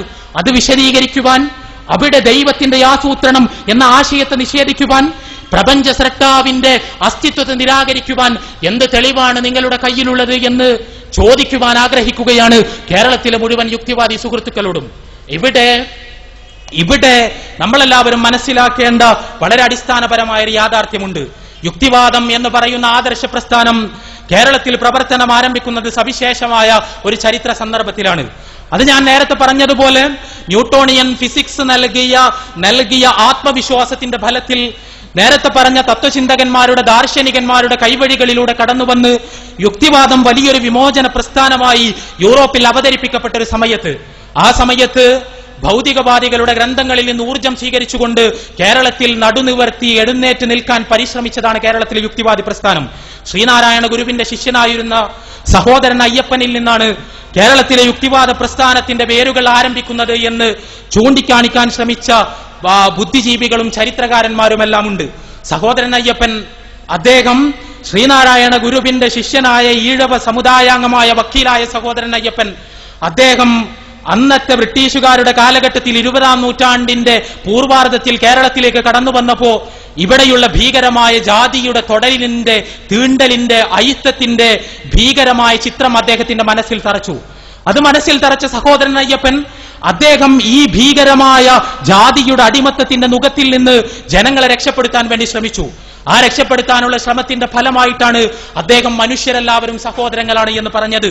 മനുഷ്യരെല്ലാവരും സഹോദരങ്ങളാണ് എന്ന് പറഞ്ഞത് പുലയനും പറയനും ഈഴവനും നമ്പൂതിരിയും നായരുമെല്ലാം സഹോദരങ്ങളാണ്. അവർ മനുഷ്യർ മാത്രമാണ്, അവരേതെങ്കിലും ജാതിയുടെ കള്ളിയിൽ ഒതുക്കി നിർത്തപ്പെടേണ്ടവരല്ല എന്ന് പറയാൻ ശ്രമിക്കുകയായിരുന്നു സഹോദരൻ അയ്യപ്പൻ. എന്നിട്ട് അദ്ദേഹം മിശ്ര ഭോജനങ്ങൾ നടത്തി, മിശ്ര വിവാഹങ്ങൾ നടത്തി, ജാതിയുടെ മതിൽക്കെട്ടുകൾ തകർക്കാൻ ശ്രമിച്ചു, സ്വയം സഹോദരൻ എന്ന് പേര് സ്വീകരിച്ചു. അദ്ദേഹം 1928 യുക്തിവാദി എന്ന പേരിൽ ഒരു മാസിക ആരംഭിച്ചു. കേരളത്തിൽ ഒരുപക്ഷെ യുക്തിവാദ പ്രചരണത്തിന് വേണ്ടി സ്ഥാപിക്കപ്പെട്ട ആരംഭിച്ച ഒന്നാമത്തെ ആനുകാലികമായിരിക്കണം 1928 സഹോദരൻ അയ്യപ്പന്റെ നേതൃത്വത്തിൽ പുറത്തിറങ്ങിയ യുക്തിവാദി. ആ യുക്തിവാദി പ്രസിദ്ധീകരണത്തിലൂടെ തന്റെ ആനുകാലികത്തിലൂടെ കേരളീയ പൊതുസമൂഹവുമായി സഹോദരൻ അയ്യപ്പൻ വളരെ ദീർഘമായി സംവദിച്ചു. അദ്ദേഹത്തിന്റെ ലേഖനങ്ങളിലൂടെ കടന്നുപോകുന്നവർക്കറിയാം, അദ്ദേഹത്തിന്റെ മതം എന്ന് പറഞ്ഞാൽ ഹിന്ദു മതമായിരുന്നു. അദ്ദേഹത്തെ സംബന്ധിച്ചിടത്തോളം മതം എന്ന് പറയുന്നത് ഇവിടെയുള്ള അനാചാരങ്ങളും അന്ധവിശ്വാസങ്ങളുമായിരുന്നു. അദ്ദേഹത്തിന്റെ മനസ്സിൽ മതത്തിന്റെ പേരിലുള്ള ചിത്രം അയിത്തത്തിന്റെയും തൊടലിന്റെയും തീണ്ടലിന്റെയും ചിത്രമായിരുന്നു. അവിടെ ഇതുപോലുള്ളൊരു ഭീകരാവസ്ഥ മതത്തിന്റെ പേരിൽ യൂറോപ്പിൽ മധ്യകാലഘട്ടത്തിൽ നിലനിന്നിരുന്നു എന്നും ആ മതത്തിനെതിരിൽ പോരാടിയവ യുക്തിവാദികളാണ് എന്നും അവരുടെ ആശയങ്ങൾ കേരളത്തിലേക്ക് കൊണ്ടുവന്ന് കേരളത്തിൽ സാമൂഹ്യ പരിഷ്കരണ പ്രവർത്തനങ്ങൾ നടത്താൻ കഴിയുമെന്നും തിരിച്ചറിയുകയാണ് യഥാർത്ഥത്തിൽ സഹോദരൻ അയ്യപ്പൻ ചെയ്യുന്നത്. ഇവിടെ ഞാൻ നേരത്തെ സൂചിപ്പിച്ചതുപോലെ മതത്തെക്കുറിച്ച് വളരെ പ്രതിലോമപരമായ ഒരു ചിത്രം മനസ്സിൽ നട്ടുപിടിപ്പിച്ചുകൊണ്ടാണ് അദ്ദേഹത്തിന്റെ യുക്തിവാദ പ്രവർത്തനങ്ങൾ അദ്ദേഹം ആരംഭിക്കുന്നത്. അദ്ദേഹത്തിന്റെ നേതൃത്വത്തിൽ ആരംഭിച്ച പ്രസിദ്ധീകരണം 1930കളുടെ തുടക്കത്തിൽ MC ജോസഫ് വക്കീൽ ഏറ്റെടുക്കുകയായിരുന്നു. കേരളത്തിലെ പ്രഖ്യാതനായ യുക്തിവാദി. അദ്ദേഹത്തിലൂടെ യുക്തിവാദ പ്രസ്ഥാനം മുന്നോട്ട് പോയി. പിന്നീട് പല രീതിയിലുള്ള നിരീശ്വര ചിന്തകൾ കേരളത്തിലേക്ക് കടന്നു വന്നു. മാർക്സിൽ നിന്ന് പ്രചോദനം ഉൾക്കൊണ്ടുകൊണ്ട് കേരളത്തിന്റെ വ്യത്യസ്ത പ്രദേശങ്ങളിൽ മാർക്സിസ്റ്റ് ബുദ്ധിജീവികളുടെ നേതൃത്വത്തിൽ ഭൗതികവാദത്തിന്റെ പ്രചരണം നടന്നു. ഇവിടെ ഒരു കാര്യം പറയണമെന്ന് എനിക്ക് തോന്നുകയാണ്. മാർക്സിനെ കുറിച്ച് ഞാൻ നേരത്തെ ഒരു കാര്യം പറഞ്ഞു. മാർക്സ് പറഞ്ഞത് മതം എന്തുകൊണ്ട് ലോകത്ത് നിലനിൽക്കുന്നു എന്നാണ്. അത് പറഞ്ഞ ശേഷം അദ്ദേഹം പറഞ്ഞു, ആ മതം എല്ലാ കാലത്തും ലോകത്ത് നിലനിൽക്കാൻ പോകുന്നില്ല. ആ മതം എല്ലാ കാലത്തും ലോകത്ത് നിലനിൽക്കാൻ പോകുന്നില്ല. ആ മതം തകരുക തന്നെ ചെയ്യും. കാരണം വർഗസമരം നടക്കും, വിപ്ലവമുണ്ടാകും. ആ വിപ്ലവം വഴി നീതിനിഷ്ഠമായൊരു ലോകം നിലവിൽ വരും. മനുഷ്യന്റെ വേദനകൾ അവസാനിക്കും. വേദനകൾ അവസാനിച്ചാൽ വേദനകൾ ശമിക്കാനുള്ള മയക്കുമരുന്ന് ആവശ്യമുണ്ടാവുകയില്ല. മതം സ്വാഭാവികമായി കൊടിഞ്ഞു പോകും. ഇത് മാർക്സിന്റെ പ്രവചനമായിരുന്നു. ആ പ്രവചനം മാർക്സ് നടത്തുന്നത് 19ാം നൂറ്റാണ്ടിലാണ്. പക്ഷേ 20ാം നൂറ്റാണ്ടിൽ ആ പ്രവചനം പുലർന്നു എന്ന് വിശ്വസിപ്പിക്കുവാൻ വേണ്ടിയുള്ള പരിശ്രമങ്ങൾ നടന്നു. 1917 നടന്ന ബോൾഷെവിക് വിപ്ലവത്തെ തുടർന്ന് സോവിയറ്റ് റഷ്യ എന്ന് പറയുന്ന കമ്മ്യൂണിസ്റ്റ് രാജ്യം ലോകത്ത് നിലവിൽ വന്നതോടുകൂടി മതം കൊഴിഞ്ഞുപോയ, മതം നശിച്ചുപോയ, മതത്തിന്റെ ആവശ്യമില്ലാത്ത, മതത്തിന്റെ ചിഹ്നങ്ങൾ അപ്രത്യക്ഷമായ ഒരു രാജ്യം ലോകത്ത് നിലവിൽ വന്നതായി കമ്മ്യൂണിസ്റ്റുകൾ പ്രചരിപ്പിക്കാൻ ശ്രമിച്ചു. മാർക്സിന്റെ പ്രവചനത്തിന്റെ തുടർച്ച എന്നോണം. എന്നിട്ട് അന്ന് കേരളത്തിൽ 1940കളിലും 50കളിലുമെല്ലാം കേരളീയ പൊതുസമൂഹത്തോട് സംസാരിച്ചിരുന്ന കമ്മ്യൂണിസ്റ്റ് ബുദ്ധിജീവികൾ, 60കളിലും 70കളിലും വരെ സംസാരിച്ചിരുന്ന കമ്മ്യൂണിസ്റ്റ് ബുദ്ധിജീവികൾ, അവർ ഇവിടെയുള്ള പ്രായമുള്ള ആളുകൾക്കറിയാം, അവർ സംസാരിച്ചത് തേനും പാലും ഒഴുകുന്ന സോവിയറ്റ് റഷ്യയെക്കുറിച്ചാണ്. അവിടെയുള്ള വർഗരഹിത സമൂഹത്തെക്കുറിച്ചാണ്. അവിടെയുള്ള മതരഹിത ലോകക്രമത്തെക്കുറിച്ചാണ്. ആ സാമൂഹ്യ ക്രമത്തിന്റെ നന്മകളെക്കുറിച്ചാണ്. അത്തരമൊരു ലോകത്തിലേക്ക് പരിണമിക്കുവാൻ നമ്മളെല്ലാവരും സന്നദ്ധമാകണം എന്ന് സൂചിപ്പിച്ചുകൊണ്ടാണ് അവരുടെ പ്രഭാഷണങ്ങളും എഴുത്തുകളും ഉണ്ടായത്. അവരെ ഇന്ന് നിങ്ങൾ എവിടെയെങ്കിലും കാണുന്നുണ്ടോ? ഇന്ന് കേരളത്തിന്റെ ഏതെങ്കിലും ഒരു തെരുവിൽ ഒരു കമ്മ്യൂണിസ്റ്റ് സ്വർഗരാജ്യത്തെക്കുറിച്ച് സംസാരിച്ചുകൊണ്ട്, ഒരു മതരഹിത സമൂഹത്തെക്കുറിച്ചുള്ള പ്രതീക്ഷകൾ പങ്കുവെച്ചുകൊണ്ട്, അങ്ങോട്ട് കേരളം പരിണമിക്കുമെന്ന പ്രത്യാശ ജനങ്ങൾക്ക് മുന്നിൽ സമർപ്പിച്ചുകൊണ്ട് എഴുന്നേറ്റ് നിൽക്കാൻ ധൈര്യമുള്ള ഏതെങ്കിലും കമ്മ്യൂണിസ്റ്റ് ബുദ്ധിജീവിയെ നമുക്ക് കണ്ടെത്താൻ കഴിയുന്നുണ്ടോ? ഇല്ല എന്നത് മാത്രമാണ് ഉത്തരം. കാരണം അവരുടെയെല്ലാം പ്രതീക്ഷകളുടെ വലിയ വലിയ പറുദീസയായിരുന്ന സോവിയറ്റ് റഷ്യ ഏകദേശം 2 പതിറ്റാണ്ടുകൾക്ക് മുമ്പ് തകർന്ന് തരിപ്പണമായി. അത് ചരിത്രത്തിലേക്ക് തിരിച്ചുപോയി. മതരഹിത സമൂഹം നിലവിൽ വന്നു എന്ന അവകാശവാദങ്ങൾ നിലംപൊത്തി. സോവിയറ്റ് റഷ്യയിലടക്കം മതം വളരെ ശക്തമായി തിരിച്ചു വന്നുകൊണ്ടിരിക്കുന്നു. ഞാൻ സൂചിപ്പിക്കുന്നത് കാൾ മാർക്സിന്റെ സിദ്ധാന്തങ്ങളെ ഉപയോഗിച്ച് മതം ആവശ്യമില്ല എന്നും ദൈവം ആവശ്യമില്ല എന്നും പറയാൻ ശ്രമിച്ച ആളുകൾ മാർക്സിന്റെ സിദ്ധാന്തങ്ങൾ നേരിട്ട ഭീകരമായ തകർച്ചയെക്കുറിച്ച് ജനങ്ങൾ അറിയാതിരിക്കുവാനുള്ള തത്രപ്പാടുകളാണ് യഥാർത്ഥത്തിൽ ഇപ്പോൾ നടത്തിക്കൊണ്ടിരിക്കുന്നത്. ഇവിടെ വളരെ ശാന്തമായി നമ്മളെല്ലാവരും മനസ്സിലാക്കേണ്ട ഒരുപാട് യാഥാർത്ഥ്യങ്ങളുണ്ട്. MC ജോസഫ് വക്കീൽ എന്ന് പറയുന്ന കേരളത്തിലെ യുക്തിവാദ പ്രസ്ഥാനത്തിന്റെ സ്ഥാപകരിൽ ഒരാളായിരുന്ന സഹോദരൻ അയ്യപ്പൻ ആരംഭിച്ച യുക്തിവാദി എന്ന് പറയുന്ന ആനുകാലികത്തിന്റെ പത്രാധിപത്യം 1930കളിൽ ഏറ്റെടുത്ത ഒരു മനുഷ്യൻ. അദ്ദേഹം കേരളത്തിലെ മതവിശ്വാസികളോട് യുക്തിവാദ പ്രചരണവുമായി കടന്നു വന്ന സമയത്ത് അദ്ദേഹവുമായി നേർക്കുനേരെ സംവാദം നടത്തിയ ഒരു മുസ്ലിം ബുദ്ധിജീവിയുണ്ട്. അദ്ദേഹത്തിന്റെ പേര് ഡോക്ടർ M ഉസ്മാൻ സാഹിബി എന്നാണ്. ഞാൻ എന്റെ സംസാരം അവസാനിപ്പിക്കുകയാണ്. ഇവിടെ ഡോക്ടർ M ഉസ്മാൻ സാഹിബ് കേരളത്തിലെ യുക്തിവാദി പ്രസ്ഥാനത്തിന്റെ സ്ഥാപകനുമായി സെൽസബിയിൽ മാസികയിലൂടെ നടത്തിയ ഒരു തൂലികാ സംവാദം. ആ തൂലികാ സംവാദത്തിൽ യുക്തിവാദത്തിന്റെ ആശയങ്ങളുമായി നേർക്കുനേരെ പോരാടാനുള്ള ധൈര്യം ഡോക്ടർ M ഉസ്മാൻ സാഹിബ് കാണിക്കുകയായിരുന്നു. ആർക്ക് വേണമെങ്കിലും ആ സംവാദത്തിന്റെ താളുകളിലൂടെ കടന്നു പോകാം. അവിടെ കേരളത്തിലെ യുക്തിവാദ പ്രസ്ഥാനത്തിന്റെ സ്ഥാപകനായ പ്രഖ്യാതനായ ഒരു ബുദ്ധിജീവി കേരളത്തിലെ ഒരു മുസ്ലിം ബുദ്ധിജീവിയുടെ ചോദ്യശരങ്ങൾക്ക് മുന്നിൽ തളർന്നു പോകുന്നത് നമ്മൾക്ക് കാണാൻ കഴിയും. ഇതെന്തുകൊണ്ട് എന്നാണ് ശാന്തമായി നമ്മൾ ആലോചിക്കേണ്ടത്. വലിയ യുക്തിയുടെ വലിയ ബുദ്ധിയുടെ മേൽവിലാസവുമായി കടന്നു വരുന്ന ആളുകൾക്ക് അവർക്ക് നിസ്സാരമായ ചോദ്യങ്ങൾക്ക് മുമ്പിൽ തകർന്നു പോകേണ്ടി വരുന്നത് എന്തുകൊണ്ടാണ്? 1970കളിൽ ജോസഫ് ഇടമുറകിന്റെ നേതൃത്വത്തിൽ കേരളത്തിൽ യുക്തിവാദ പ്രചരണം സജീവമായി.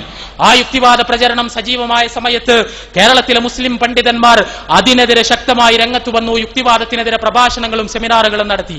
പിന്നീട് അങ്ങോട്ട് യുക്തിവാദത്തിന്റെ തലകുത്തി മറിച്ചിലായിരുന്നു. പിന്നീട് യുക്തിവാദികൾ ചെയ്തത് യുക്തിവാദം പറയുകയല്ല, അവർ ഇസ്ലാമിനെ വിമർശിക്കുകയായിരുന്നു. മുഹമ്മദ് റസൂലുള്ളാഹി സ്വല്ലല്ലാഹു അലൈഹി വസല്ലമയെ ആക്രമിക്കുകയായിരുന്നു. അവർ ശരീഅത്തിനെ പൊതുവേദികളിൽ വെച്ചുകൊണ്ട് ഭത്സിക്കുവാനുള്ള പരിശ്രമങ്ങൾ നടത്തുകയായിരുന്നു. സ്വന്തം ആദർശം ലോകത്തിന് മുന്നിൽ പ്രദർശിപ്പിച്ചുകൊണ്ട് മുസ്ലിം ബുദ്ധിജീവികളോട് പോരാടുന്നതിന് പകരം ഇസ്ലാം വിമർശനങ്ങളിലേക്ക് തങ്ങളുടെ ശ്രദ്ധ കൊണ്ടുപോയി വിഷയം മാറ്റാനുള്ള പരിശ്രമങ്ങളാണ് അവർ നടത്തിയത്. ആ പരിശ്രമങ്ങൾ വിജയിച്ചോ? ഞാൻ ആത്മാർത്ഥമായി ചോദിക്കട്ടെ. വലിയ ഭാവത്തിൽ കേരളത്തിലെ യുക്തിവാദികൾ മിഷണറിമാരുടെയും ഓറിയന്റലിസ്റ്റുകളുടെയും പുസ്തകങ്ങളിൽ നിന്ന് വാചകങ്ങൾ പകർത്തിയെടുത്തുകൊണ്ട് ഉന്നയിച്ചിരുന്ന ഇസ്ലാം വിമർശനങ്ങൾ, സ്ത്രീയുടെ അവകാശങ്ങളുമായി ബന്ധപ്പെട്ട്, പർദ്ദയുമായി ബന്ധപ്പെട്ട്, ബഹുഭാര്യത്വവുമായി ബന്ധപ്പെട്ട്, യുദ്ധവുമായി ബന്ധപ്പെട്ട്, അടിമത്തവുമായി ബന്ധപ്പെട്ട് അവരുന്നയിച്ച പ്രശ്നങ്ങൾ, ആ പ്രശ്നങ്ങൾക്ക് മുഴുവൻ കേരളത്തിലെ ഇസ്ലാമിക പ്രബോധകർ വളരെ സുന്ദരമായി മറുപടി പറഞ്ഞു. ആ മറുപടികളോട് വസ്തുനിഷ്ഠമായി സംവദിക്കുവാനുള്ള സമയവും ധൈര്യവും പോലും കേരളത്തിലെ യുക്തിവാദി പ്രസ്ഥാനത്തിന്റെ നേതാക്കൾ എന്ന് പറയുന്ന ആളുകൾ ഇതുവരെ കാണിച്ചിട്ടില്ല എന്നതാണ് വസ്തുത.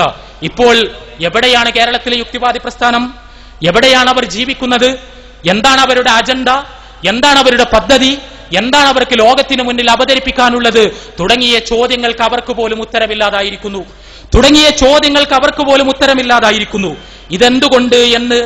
ഇതെന്തുകൊണ്ട് എന്ന് കൃത്യമായി മനസ്സിലാക്കാനാണ് നമ്മൾ സന്നദ്ധമാകേണ്ടത്.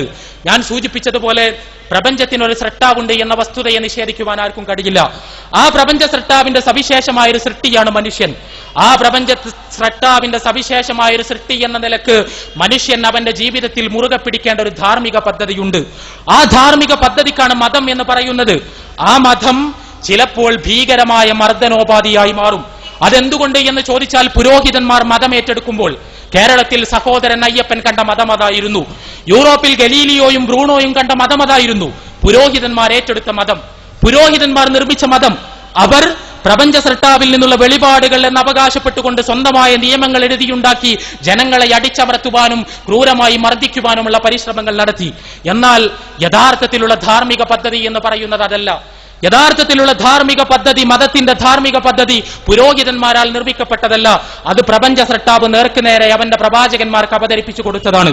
പരിശുദ്ധ ഖുർആനിലെ 35-ാമത്തെ അധ്യായം സൂറത്തുൽ ഫാത്തിറിലെ 24-ാമത്തെ വചനത്തിൽ നമുക്ക് വായിക്കാം, വഇം മിൻ ഉമ്മത്തിൻ ഇല്ലാ ഖലാ ഫീഹാ നദീർ. ദൈവത്തിന്റെ ധാർമ്മിക പദ്ധതിയുമായി പ്രപഞ്ച സർട്ടാവിന്റെ ധാർമ്മിക പദ്ധതിയുമായി ലോകത്തിന്റെ വ്യത്യസ്ത പ്രദേശങ്ങളിലേക്ക് പ്രവാചകന്മാർ കടന്നു വന്നിട്ടുണ്ട്. ആ പ്രവാചകന്മാർക്ക് ദൈവം തമ്പുരാൻ വേദഗ്രന്ഥങ്ങൾ അവതരിപ്പിച്ചു കൊടുത്തിട്ടുണ്ട്. ആ വേദഗ്രന്ഥങ്ങളിലാണ് മനുഷ്യർ മുറുകെ പിടിക്കേണ്ട ധാർമ്മിക പദ്ധതിയുള്ളത്.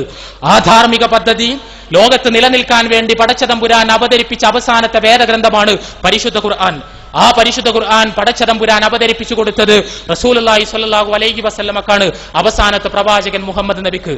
ഞാൻ പറയുന്നു, പ്രപഞ്ച സൃഷ്ടാവ് അവതരിപ്പിച്ച നിഷ്കൃഷ്ടമായ ധാർമ്മികത, പ്രപഞ്ച സൃഷ്ടാവ് അവതരിപ്പിച്ച നിഷ്കൃഷ്ടമായ ധാർമ്മികത കണ്ടെത്താൻ മുഹമ്മദ് റസൂലുള്ളാഹി സ്വല്ലല്ലാഹു അലൈഹി വസല്ലമയുടെ ജീവിതത്തിലും പരിശുദ്ധ ഖുർആനിലും നിങ്ങൾക്ക് കഴിയും. ഇവിടെയുള്ള എന്റെ ശബ്ദം ശ്രവിക്കുന്ന ഏതെങ്കിലും യുക്തിവാദി സുഹൃത്തുക്കളുണ്ടെങ്കിൽ അവരോട് എനിക്ക് പറയാനുള്ള, സ്നേഹത്തോടുകൂടി അഭ്യർത്ഥിക്കാനുള്ള ഒരു കാര്യമുണ്ട്. സുഹൃത്തുക്കളെ, യുക്തിവാദം എന്ന് പറയുന്ന ആശയം ലോകത്ത് രൂപപ്പെട്ടു വന്നത് പുരോഹിത മതം സമ്മാനിച്ച ഭീകരമായ അനുഭവങ്ങളിൽ നിന്നാണ്. എന്നാൽ ആ പുരോഹിത മതമല്ലാത്ത, പൗരോഹിത്യത്തിന്റെ ഇടപെടലുകൾ നടന്നിട്ടില്ലാത്ത, ശുദ്ധമായി പടച്ച തമ്പുരാന്റെ വെളിപാടുകളുടെ അടിസ്ഥാനത്തിൽ നിലനിൽക്കുന്ന ഒരു മതം ഇവിടെയുണ്ട്. ആ മതത്തിന്റെ പേര് ഇസ്ലാം എന്നാണ്.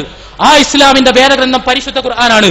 പരിശുദ്ധ ഖുർആനിന്റെ പ്രായോഗിക വിശദീകരണം റസൂലുള്ളാഹി സ്വല്ലല്ലാഹു അലൈഹി വസല്ലമയുടെ ജീവിതചര്യയാണ്. ഞാൻ നിങ്ങളോട് ചോദിക്കുന്നു, പരിശുദ്ധ ഖുർആനിന്റെ ഒരറ്റം മുതൽ മറ്റേ അറ്റം വരെ വായിച്ചിട്ട് മാനവികതയ്ക്ക് വിരുദ്ധമായി മനുഷ്യ പുരോഗതിയെ തടസ്സപ്പെടുത്തുന്ന തിന്മ എന്ന് നിങ്ങൾക്ക് ചൂണ്ടിക്കാണിക്കുവാൻ കഴിയുന്ന എന്തെങ്കിലും ഒരു പരാമർശം പരിശുദ്ധ ഖുർആനിൽ നിങ്ങൾക്ക് കണ്ടെത്താൻ കഴിയുമോ? റസൂലുള്ളാഹി സ്വല്ലല്ലാഹു അലൈഹി വസല്ലമയുടെ ജീവിതത്തിൽ നിങ്ങൾക്ക് ചൂണ്ടിക്കാണിക്കാൻ കഴിയുമോ? ഇല്ല എന്ന് പരിശോധനയിൽ നിന്ന് 100% ബോധ്യപ്പെട്ടതിന്റെ ആത്മവിശ്വാസത്തിൽ നിന്നാണ് ഞാൻ ഇങ്ങനെ സംസാരിക്കുന്നത്. അതുകൊണ്ട് തന്നെ ഈ വിഷയം നിങ്ങളുടെ തുറന്ന ചർച്ചക്കും സംവാദത്തിനും വേണ്ടി ഞാൻ നിങ്ങളുടെ മുന്നിൽ സമർപ്പിക്കുകയാണ്. യുക്തിവാദ പ്രസ്ഥാനത്തിന്റെ തകർച്ച എന്ന് പറയുന്നത് സ്വാഭാവികമായിരുന്നു.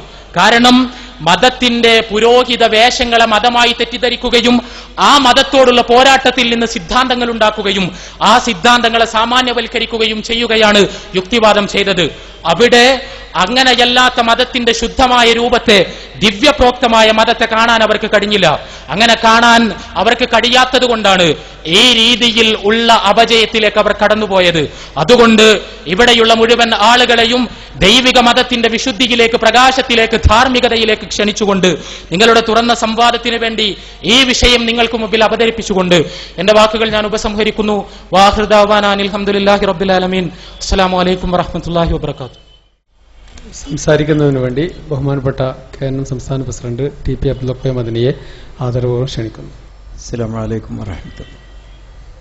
അൽഹംദുലില്ലാഹി റബ്ബിൽ ആലമീൻ.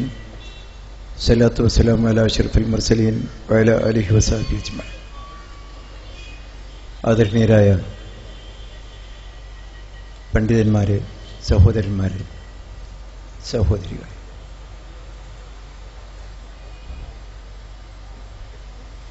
അതിഗഹനങ്ങളായ ഏതാനും പുസ്തകങ്ങൾ ഇവിടെ പ്രസിദ്ധീകരിക്കപ്പെട്ടിരിക്കുകയാണ്.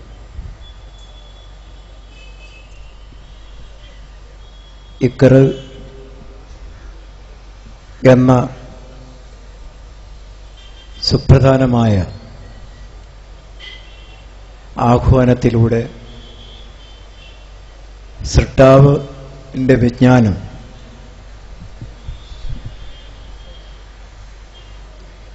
വായിക്കുവാനും പഠിക്കുവാനും ചിന്തിക്കുവാനുമുള്ള ആഹ്വാനമാണ് വിശുദ്ധ ഖുർആൻ നൽകിയിട്ടുള്ളത്. ഈ ഒരു സത്യം മാത്രം ഞാൻ നിങ്ങളെ ഓർമ്മിപ്പിക്കുന്നു. ലോകം എത്ര പുരോഗമിച്ചാലും വളർന്നാലും ഭൗതിക സൗകര്യങ്ങൾ എന്തുമാത്രം നമുക്ക് ചുറ്റും സൗകര്യങ്ങൾ ഒരുക്കിയാലും വായനയിൽ നിന്നാണ് മനുഷ്യന്റെ ഇന്ദ്രിയങ്ങൾ പ്രവർത്തിക്കുക. മനുഷ്യൻ വിശാലമായ വിജ്ഞാനത്തിൻ്റെ ലോകത്തേക്ക് അവന് കടന്നു വരാനുള്ള കവാടമാണ് വായന. വിശുദ്ധ ഖുർആനിന്റെ ഒന്നാമത്തെ വാക്യം അത് തന്നെയാണ്. ഇഖ്റ ബിസ്മി റബ്ബിക്കല്ലദീ ഖലഖ് ഖലഖൽ ഇൻസാന മിൻ അലഖ് ഇഖ്റ വറബ്ബുക്കൽ അക്രമുല്ലദീ അല്ലമ ബിൽ ഖലം അല്ലമൽ ഇൻസാന മാ ലം യഅലം. വിവരമില്ലാത്ത, അറിഞ്ഞുകൂടാത്ത കാര്യങ്ങളെ മനസ്സിലാക്കുന്നതിന് വേണ്ടി സൃഷ്ടാവിന്റെ നാമത്തിൽ നീ വായന തുടങ്ങുക. വായിക്കുക. ആ ആഹ്വാനമാണ് ലോകത്ത് ഈ വിജ്ഞാനത്തിൻ്റെ മഹാപ്രപഞ്ചം അത് തുറക്കപ്പെട്ടത്. മനുഷ്യ സമൂഹം വെളിച്ചം കണ്ടത് അതിൽ നിന്നാണ്. ആ ഒരു വാക്യം നിങ്ങളുടെ മുന്നിൽ ആവർത്തിച്ചുകൊണ്ട് വായിക്കുക, വീണ്ടും വായിക്കുക, അറിയാത്ത വിവരങ്ങൾ സമ്പാദിക്കുക എന്ന ഖുർആനിൻ്റെ വാക്യം ഓർമ്മപ്പെടുത്തിക്കൊണ്ട് ഈ പുസ്തകങ്ങൾ നിങ്ങളുടെ സമക്ഷം സമർപ്പിച്ചുകൊണ്ട് ഞാൻ എൻ്റെ വാക്കുകൾ അവസാനിപ്പിക്കുന്നു. അസ്സലാമു അലൈക്കും വറഹ്മത്തുള്ളാഹി വബറകാതുഹു. സഹോദരങ്ങളെ, നമ്മുടെ ചോദ്യോത്തര സെഷൻ ആരംഭിക്കുകയാണ്. ഇവിടെ അവതരിപ്പിക്കപ്പെട്ട വിഷയത്തെ അധികരിച്ച് ഉന്നയിക്കാനുള്ള ചോദ്യങ്ങൾ ഇവിടെ പ്രത്യേകം തയ്യാറാക്കിയിരിക്കുന്ന സീറ്റുകളിൽ വന്നിരുന്ന് ക്രമമനുസരിച്ച് ചോദിക്കാവുന്നതാണ്. ചോദ്യം ചോദിക്കുന്ന ആളുകൾക്ക് നൽകപ്പെട്ടിരിക്കുന്ന ഉത്തരവുമായി ബന്ധപ്പെട്ട് ഒരു ഉപചോദ്യം കൂടി ചോദിക്കുവാനുള്ള അവസരമുണ്ടായിരിക്കും എന്നറിയിക്കുന്നു. സ്ത്രീകളുടെ ഭാഗത്തുനിന്ന് ഈ വിഷയകമായി ഏതെങ്കിലും ചോദ്യങ്ങൾ ഉന്നയിക്കാനുള്ള ആളുകളുണ്ടെങ്കിൽ അവർക്കും അവസരമുണ്ടാകുന്നതാണ് എന്ന് അറിയിക്കുകയാണ്. ചോദ്യം ചോദിക്കാവുന്നതാണ്. ദൈവമില്ല എന്ന് പറയുന്ന ഒരു സമൂഹം ഉയർന്നു വന്നത് യൂറോപ്പിലാണെന്ന് മനസ്സിലായി. അതായത് പാശ്ചാത്യ രാജ്യങ്ങളിൽ നിന്നാണ് ഈ എത്തിയിസം അല്ലെങ്കിൽ ഓറിയന്റലിസം എന്നുള്ള ആശയങ്ങൾ രൂപപ്പെടുന്നത്. പക്ഷെ അതേ യൂറോപ്പിലും അല്ലെങ്കിൽ പാശ്ചാത്യ രാജ്യങ്ങളിൽ ഇന്ന് ആത്മീയതയെ അന്വേഷിച്ചുകൊണ്ട് ഇറങ്ങുന്നൊരു പ്രവണത കാണുന്നുണ്ട്. അതായത് ഇപ്പം ഇന്ത്യയിൽ തന്നെ ആൾ ദൈവങ്ങളുടെ പല അനുയായികളും പിന്നെ പാശ്ചാത്യ രാജ്യങ്ങളിൽ നിന്ന് ഒരുപാട് ആൾക്കാർ വന്ന് ഇവിടെ ആത്മീയമായ അന്വേഷണത്തിൽപ്പെട്ട് വരുന്നതായിട്ട് കാണുന്നുണ്ട്. അതിൻ്റെ പ്രധാനപ്പെട്ട ഘടകം മെറ്റീരിയലിസ്റ്റിക് ആയിട്ട് വേൾഡിനോടുള്ള ഒരു താല്പര്യക്കുറവാണോ, അല്ല പിന്നെ ചിന്ത, അതായത് അവരെ അറിവിലൂടെ നേടിയെടുത്ത ഒരു ദൈവമുണ്ട് എന്നുള്ള ഒരു ചിന്താശക്തിയിൽ നിന്ന് ഉത്ഭവിക്കുന്ന ഒരു ഇതാണോ അറിയാൻ വേണ്ടിയിട്ടുള്ളത്. അസ്സലാമു അലൈക്കും വറഹ്മത്തുള്ളാഹി. ബിസ്മില്ലാഹിർ റഹ്മാനിർ റഹീം. അൽഹംദുലില്ലാഹി റബ്ബിൽ ആലമീൻ. അസ്സലാത്തു വസ്സലാമു അലാ അഷ്റഫിൽ മുർസലീൻ വഅലാ ആലിഹി വഅസ്ഹാബിഹി അജ്മഈൻ. അമ്മാ ബഅദ്. അഊദു ബില്ലാഹി മിനശ് ശൈത്വാനിർ റജീം. ബിസ്മില്ലാഹിർ റഹ്മാനിർ റഹീം. അറഅയ്തല്ലദീ യുകദ്ദിബു ബിദ്ദീൻ ഫദാലിക്കല്ലദീ യദ്ഉൽ യതീം വലാ യഖുല്ലു അലാ തആമിൽ മിസ്കീൻ ഫവൈലുൽ ലിൽ മുസല്ലീൻ അല്ലദീന ഹും അൻ സലാത്തിഹിം സാഊൻ അല്ലദീന ഹും യുറാഊന വയംനഊനൽ മാഊൻ. സഹോദരങ്ങളെ, കേരളീയ യുക്തിവാദം പരാജയത്തിൻ്റെ കണക്കെടുപ്പ് എന്ന വ്യത്യസ്തമായൊരു വിഷയമാണ് മഗ്‌രിബ് നമസ്കാരത്തിന് മുൻപ് ഈ വേദിയിൽ വെച്ച് നമ്മുടെ ചർച്ചയ്ക്ക് വേണ്ടി മുന്നോട്ട് വെക്കപ്പെട്ടിട്ടുള്ളത്. വലിയ ദൈക്ഷണിക വിപ്ലവം ഉദ്ഘോഷിച്ചുകൊണ്ട് കടന്നു വന്ന യുക്തിവാദി പ്രസ്ഥാനങ്ങൾ അന്താരാഷ്ട്ര തലത്തിൽ തന്നെ പരാജയപ്പെടുകയും അതിൻ്റെ അനുരണനങ്ങൾ കേരളത്തിലും ഉണ്ടാവുകയും ചെയ്യുവാൻ കാരണം അവരെല്ലാം അടിസ്ഥാനപരമായി പുരോഹിത നിർമ്മിതമായ മതത്തിനെതിരെ ഉള്ള സിദ്ധാന്തങ്ങളുമായി കടന്നു വരികയും യഥാർത്ഥ മനുഷ്യന്റെ ചോദനകളെയും പ്രശ്നങ്ങളെയും മനസ്സിലാക്കുന്നതിൽ പരാജയപ്പെടുകയും അതുകൊണ്ട് തന്നെ അടിസ്ഥാനപരമായ മനുഷ്യ ചോദ്യങ്ങൾക്ക് മറുപടി നൽകാൻ സാധിക്കാതിരിക്കുകയും ചെയ്തതുകൊണ്ടാണ് എന്നും അതുകൊണ്ട് തന്നെ മതക്കാരിൽ നിന്നുണ്ടായ ഏതെങ്കിലും തരത്തിലുള്ള പ്രതിലോമകരമായ അനുഭവങ്ങളിൽ നിന്ന് മതവിരോധത്തിൻ്റെ തലത്തിലേക്ക് കടന്നു ചെന്ന ആളുകൾ സൃഷ്ടികർത്താവായ തമ്പുരാൻ മനുഷ്യരുടെ രക്ഷയ്ക്ക് വേണ്ടി അവതരിപ്പിച്ച അവസാനത്തെ വേദഗ്രന്ഥമായ പരിശുദ്ധ ഖുർആനും അതിൻ്റെ പ്രായോഗിക ജീവിത ദർശനമായ പ്രവാചകൻ സല്ലല്ലാഹു അലൈഹി വസല്ലമയുടെ സുന്നത്തും ഗൗരവതരമായി പഠിക്കുവാൻ തയ്യാറാകണമെന്നും അപ്പോൾ അവർ യഥാർത്ഥത്തിൽ ജീവിതത്തിന്റെ അർത്ഥവും അവരുടെ ഭാഗധേയവും എന്താണ് എന്ന് തിരിച്ചറിയുവാനും അതിനെ സാർത്ഥകമാക്കുവാനും അവർക്ക് കഴിയുമെന്നുമുള്ള കാര്യങ്ങളാണ് വളരെ സംക്ഷിപ്തമായി ഇവിടെ അവതരിപ്പിക്കപ്പെട്ടിട്ടുള്ളത്. സൂചിപ്പിക്കപ്പെട്ടതുപോലെ വിഷയകമായ തുറന്ന ജനകീയ സംവാദമാണ് ഇവിടെ നടക്കുന്നത്. വിഷയസംബന്ധിയായ ചോദ്യങ്ങളും വിമർശനങ്ങളും ഉന്നയിച്ച് ഈ സംവാദ വേദിയെ സാർത്ഥകമാക്കണമേ എന്ന് ആമുഖമായി അഭ്യർത്ഥിക്കുകയാണ്. ഇവിടെ ഉന്നയിക്കപ്പെട്ടിട്ടുള്ള ചോദ്യം, യൂറോപ്പിൽ നിന്നുണ്ടായ മതനിഷേധ പ്രവണതകൾ എന്നാൽ ഇന്ന് മതാഭിമുഖ്യവും ആത്മീയതയോടുള്ള ആഭിമുഖ്യവും അവിടങ്ങളിലെല്ലാം കാണാൻ കഴിയുന്നു. ഇതെന്തുകൊണ്ടാണ് എന്നാണ് ചോദ്യം. യഥാർത്ഥത്തിൽ ആധുനിക കാലഘട്ടത്തിലെ നവോത്ഥാനത്തിന് ശേഷം, റിനൈസൻസിന് ശേഷമുണ്ടായ യുക്തിവാദം എന്ന തലക്കെട്ടോടു കൂടിയുള്ള, റേഷണലിസം എന്ന തലക്കെട്ടോടു കൂടിയുള്ള ഭൗതികവാദ ദർശനങ്ങളെയാണ് വിഷയാവതരണത്തിൽ ഇവിടെ പ്രതിപാദിച്ചതും അതിന്റെ ചരിത്രമാണ് എടുത്തു പറഞ്ഞത്. മതനിഷേധത്തിനും ദൈവനിഷേധത്തിനും നേർക്കുനേരം പറഞ്ഞാൽ യൂറോപ്പിലെ നവോത്ഥാനമായിട്ടൊന്നും ബന്ധമില്ല. അത് ലോകത്തെന്നും ഉണ്ടായിട്ടുണ്ട്, എല്ലാ സമൂഹങ്ങളിലും ഉണ്ടായിട്ടുണ്ട്. ഭാരതത്തിലെല്ലാം സഹസ്രാബ്ദങ്ങൾക്ക് മുൻപ് തന്നെ ചർവാകന്മാരുണ്ടായിരുന്നു. ദൈവത്തെ പച്ചയായി നിഷേധിച്ച ആളുകൾ, തിന്നുക, കുടിക്കുക, രസിക്കുക, രമിക്കുക, അതാണ് നമ്മുടെ ജീവിതത്തിന്റെ അർത്ഥം എന്ന് വാദിച്ച ആളുകൾ ചർവാകന്മാർ. അതേപോലെ ഗ്രീസിലും റോമിലുമെല്ലാം അത്തരം ആളുകൾ ഉണ്ടായിരുന്നു. എന്നാൽ ആധുനിക കാലഘട്ടത്തിൽ ശാസ്ത്രത്തിന്റെ, സാങ്കേതിക വിദ്യയുടെ പിൻബലത്തോടുകൂടി യഥാർത്ഥത്തിൽ ബുദ്ധിജീവനത്തിന്റെ ദർശനമായിട്ടാണ് യുക്തിവാദി പ്രസ്ഥാനങ്ങൾ പ്രത്യക്ഷപ്പെട്ടത്. അതിനെക്കുറിച്ചാണ് ഇവിടെ അവതരിപ്പിക്കപ്പെട്ടത്. യുക്തിവാദി പ്രസ്ഥാനങ്ങൾ നൽകിയ പ്രതീക്ഷ, ഭൗതികവാദ പ്രസ്ഥാനങ്ങൾ നൽകിയ പ്രതീക്ഷ, അത് തകർന്ന് തരിപ്പണമാവുകയും മനുഷ്യർ അവരുടെ യഥാർത്ഥത്തിലുള്ള അർത്ഥം അന്വേഷിക്കുകയും ചെയ്യുമ്പോൾ സ്വാഭാവികമായും ആത്മീയതയിൽ എത്തിച്ചേരുകയാണ്. മനുഷ്യന് അവന്റെ അസ്തിത്വത്തെക്കുറിച്ച് ഒരു അന്വേഷണമുണ്ട്. എന്തിനാണ് ഞാൻ ജീവിക്കുന്നത്? ബാക്കി ജീവികളൊന്നും ആ അന്വേഷണം ഉന്നയിച്ചിട്ടില്ല. എന്തിന് ഞാൻ ജീവിക്കുന്നു ഇവിടെ? എന്റെ ജീവിതത്തിന് എന്തർത്ഥമുള്ളത്? ആ ചോദ്യത്തിന് തിന്നലും കുടിക്കലും രസിക്കലും രമിക്കലും മാത്രമാണ് ജീവിതത്തിന്റെ അർത്ഥമെന്ന് പറഞ്ഞ യുക്തിവാദികൾ എന്നും ഉണ്ടായിട്ടുണ്ട്. പക്ഷെ ആധുനിക കാലഘട്ടത്തിൽ ഇവിടെ സൂചിപ്പിക്കപ്പെട്ടത് അതാണ്.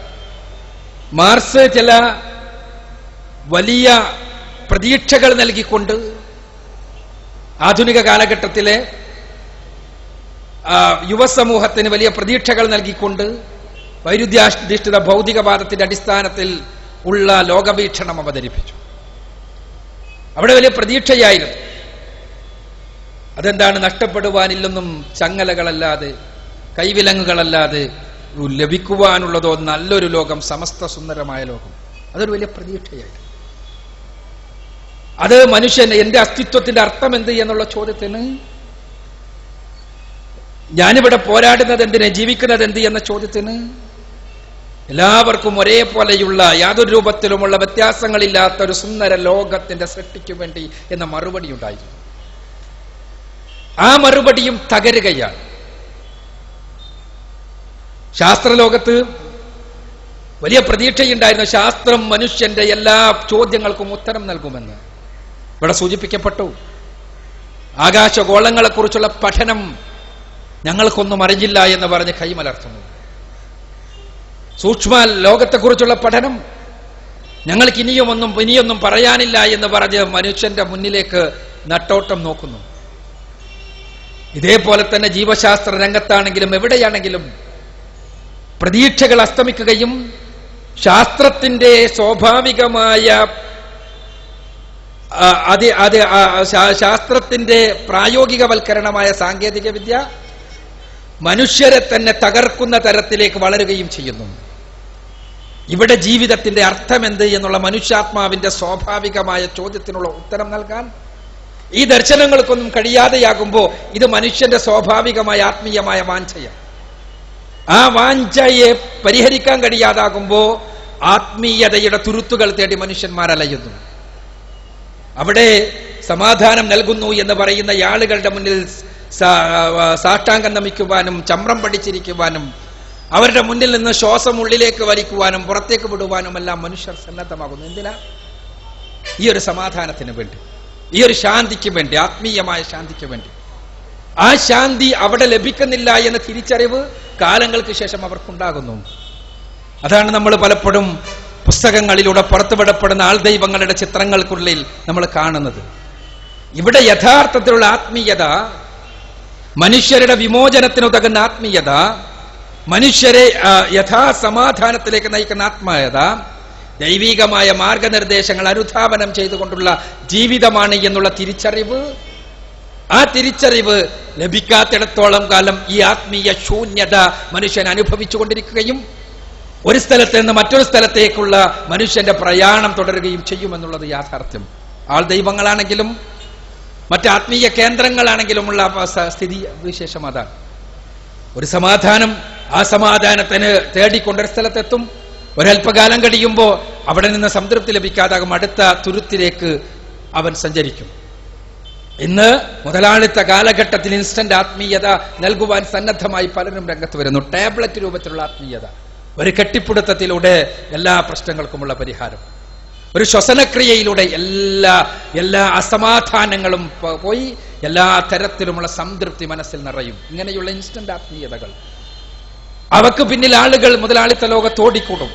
പക്ഷേ അവർ പലപ്പോഴും തങ്ങളുടെ എല്ലാം നഷ്ടപ്പെടുന്നു എന്നും ആത്മീയമായ പൂർണ്ണ ദാരിദ്ര്യത്തിലേക്കാണ് അത്തരം സിദ്ധാന്തങ്ങളും തത്വശാസ്ത്രങ്ങളും നയിച്ചത് എന്നും തിരിച്ചറിയുമ്പോഴേക്ക് സമയം വൈകിയിട്ടുണ്ടാകും. ഇതാണ് സംഭവിച്ചുകൊണ്ടിരിക്കുന്നത്. ഇവിടെയാണ് നമുക്ക് ഇസ്ലാമിന് മുന്നോട്ട് വെക്കുവാനുള്ള യഥാർത്ഥത്തിലുള്ള ആത്മീയത പ്രസക്തമാക്കുന്നത്. ആത്മീയത എന്ന് പറഞ്ഞാൽ ഇസ്ലാമിക വീക്ഷണത്തിൽ ഏതെങ്കിലും സാധനകളല്ല, ദൈവികമായ മാർഗനിർദ്ദേശം അനുധാവനം ചെയ്തുകൊണ്ടുള്ള പൂർണ്ണമായ ജീവിതത്തിന്റെ വിമലീകരണമാണ്. അതിൽ നിന്ന് ലഭിക്കുന്ന ഒരു സംതൃപ്തിയുണ്ട്, അതിൽ നിന്ന് ലഭിക്കുന്ന സമാധാനമുണ്ട്. ഇവിടെ മാർഗദർശനത്തിന് എവിടെയും പോകേണ്ടതില്ല. സൃഷ്ടികർത്താവിൽ നിന്നുള്ള കൃത്യമായ മാർഗനിർദ്ദേശമുണ്ട്.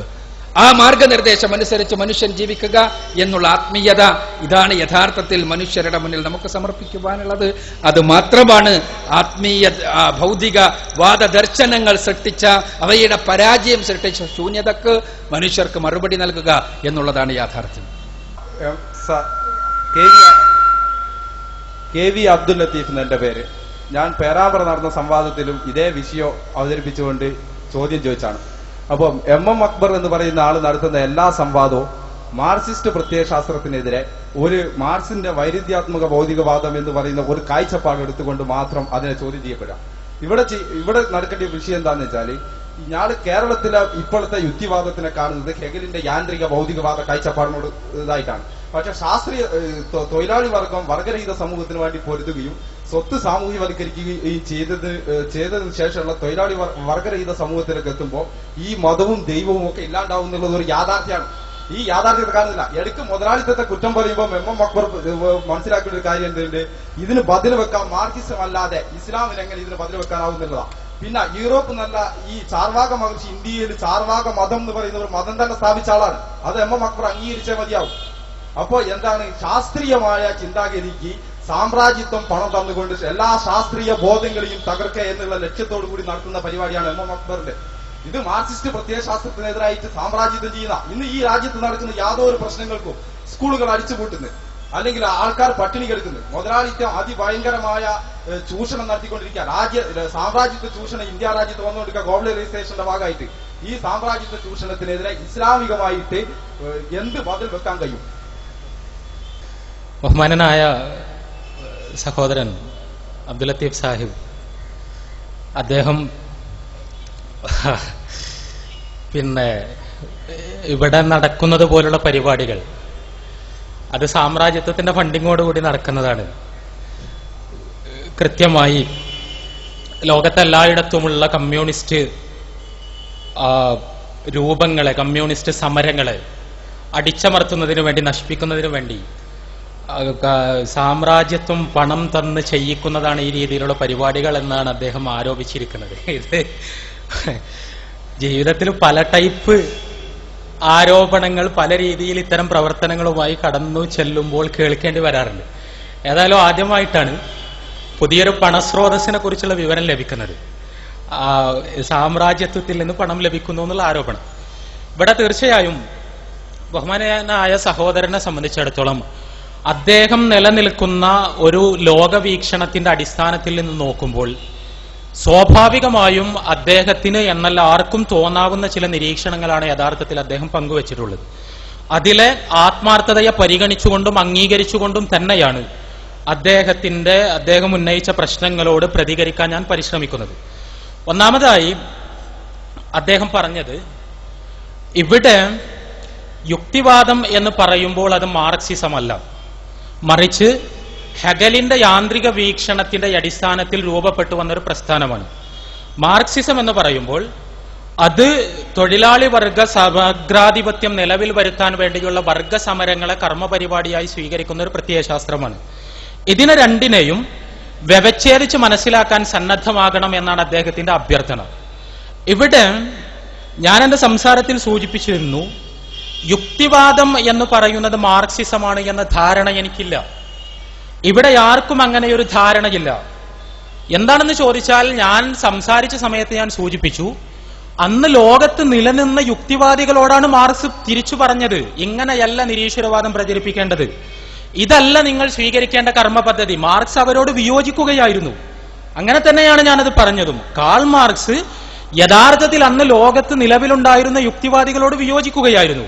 കാരണം യുക്തിവാദികൾ കരുതിയത് പ്രസംഗങ്ങളിലൂടെ, ലഘുലേഖകളിലൂടെ, പുസ്തകങ്ങളിലൂടെ ആളുകളുടെ മനസ്സിൽ നിന്ന് ദൈവത്തെ നിഷ്കാസനം ചെയ്യാൻ കഴിയുമെന്നാണ്.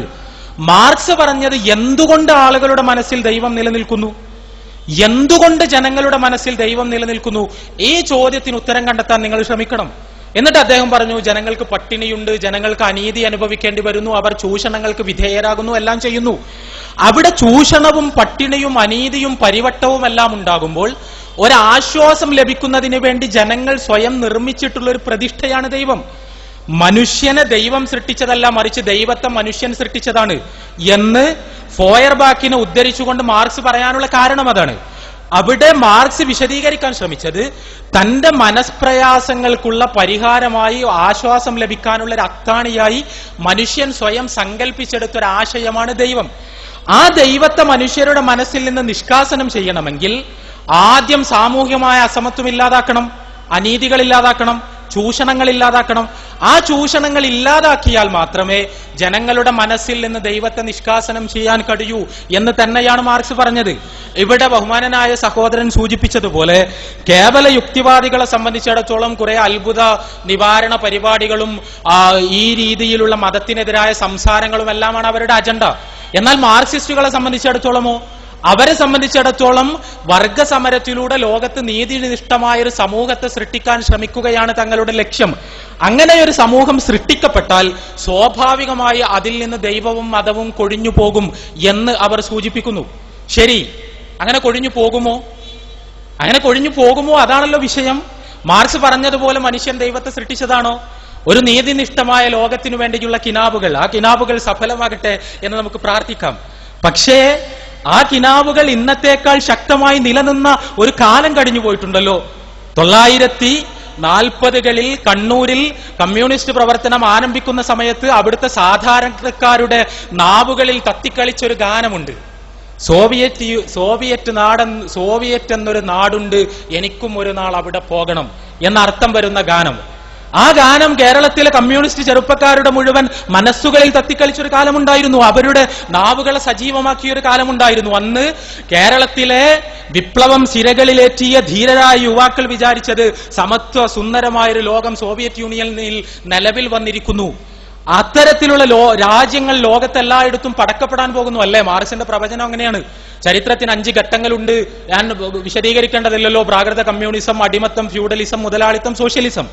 അവിടെ സ്വാഭാവികമായും മുതലാളിത്തത്തിൽ നിന്ന് സോഷ്യലിസ്റ്റ് സാമൂഹ്യക്രമത്തിലേക്ക് ലോകം കടന്നുപോകും എന്നാണ് മാർക്സ് പ്രവചിച്ചത്. എന്നിട്ട് എന്തായി? അതാണല്ലോ പ്രശ്നം. എന്നിട്ട് എന്തായി? ഈ പ്രവചനങ്ങളുടെ വസ്തുനിഷ്ഠത പരിശോധിക്കുവാൻ നമ്മളെ സഹായിക്കുന്ന അനുഭവങ്ങളിലൂടെ നമ്മൾ കടന്നുപോയില്ലേ? 1917 രൂപപ്പെട്ട Soviet Russia feudal Russia socialist റഷ്യയായി മാറി. എന്നിട്ട് ഏകദേശം 2 പതിറ്റാണ്ടുകൾക്ക് മുമ്പ് മിഖായേൽ ഗോർബച്ചേവ് ലോകത്തിന് മുന്നിൽ എഴുന്നേറ്റ് നിന്നുകൊണ്ട് പെരിസ്ട്രോയ്ക്കയും ഗ്ലാസ്നോസ്തും അവതരിപ്പിച്ചു. അത് അവതരിപ്പിച്ചുകൊണ്ട് അദ്ദേഹം പറഞ്ഞത്, ഇതാ ഞങ്ങൾ മടങ്ങിപ്പോകുന്നു മുതലാളിത്തത്തിലേക്ക്. സോഷ്യലിസ്റ്റ് റഷ്യ മുതലാളിത്തത്തിലേക്ക് മടങ്ങിപ്പോയി. റഷ്യ മാത്രമല്ല, 12ഓളം കമ്മ്യൂണിസ്റ്റ് രാജ്യങ്ങൾ ലോകത്ത് നിലവിൽ വന്നു. ആ 12 കമ്മ്യൂണിസ്റ്റ് രാജ്യങ്ങളും തിരിച്ചുപോയി. ചൈനയാണ് ലോകത്ത് നിലനിൽക്കുന്ന ഒരു കമ്മ്യൂണിസ്റ്റ് രാഷ്ട്രം, വലിയൊരു കമ്മ്യൂണിസ്റ്റ് രാഷ്ട്രം എന്ന് പറയുന്നു. ചൈനയേക്കാൾ വലത്തുള്ള ഒരു മുതലാളിത്ത രാഷ്ട്രം ഉണ്ടോ എന്നാണ് എന്റെ സംശയം. അത്രത്തോളം മൂലധന ശക്തികളെ അങ്ങോട്ട് ആകർഷിച്ചുകൊണ്ടാണ് യഥാർത്ഥത്തിൽ ചൈന ഇന്ന് നിലനിൽക്കുന്നത്. ഇത് സൂചിപ്പിക്കുന്നത് എന്താണ്? ലോകം സോഷ്യലിസത്തിലേക്കാണ് നീങ്ങുക, ഘടികാര ദിശ അങ്ങനെയായിരിക്കുമെന്ന മാർക്സിന്റെ പ്രവചനം തെറ്റി. മാർക്സിന്റെ പ്രവചന പ്രകാരം സോഷ്യലിസ്റ്റ് റഷ്യ കമ്മ്യൂണിസ്റ്റ് റഷ്യയായി പരിഗണിക്കണം.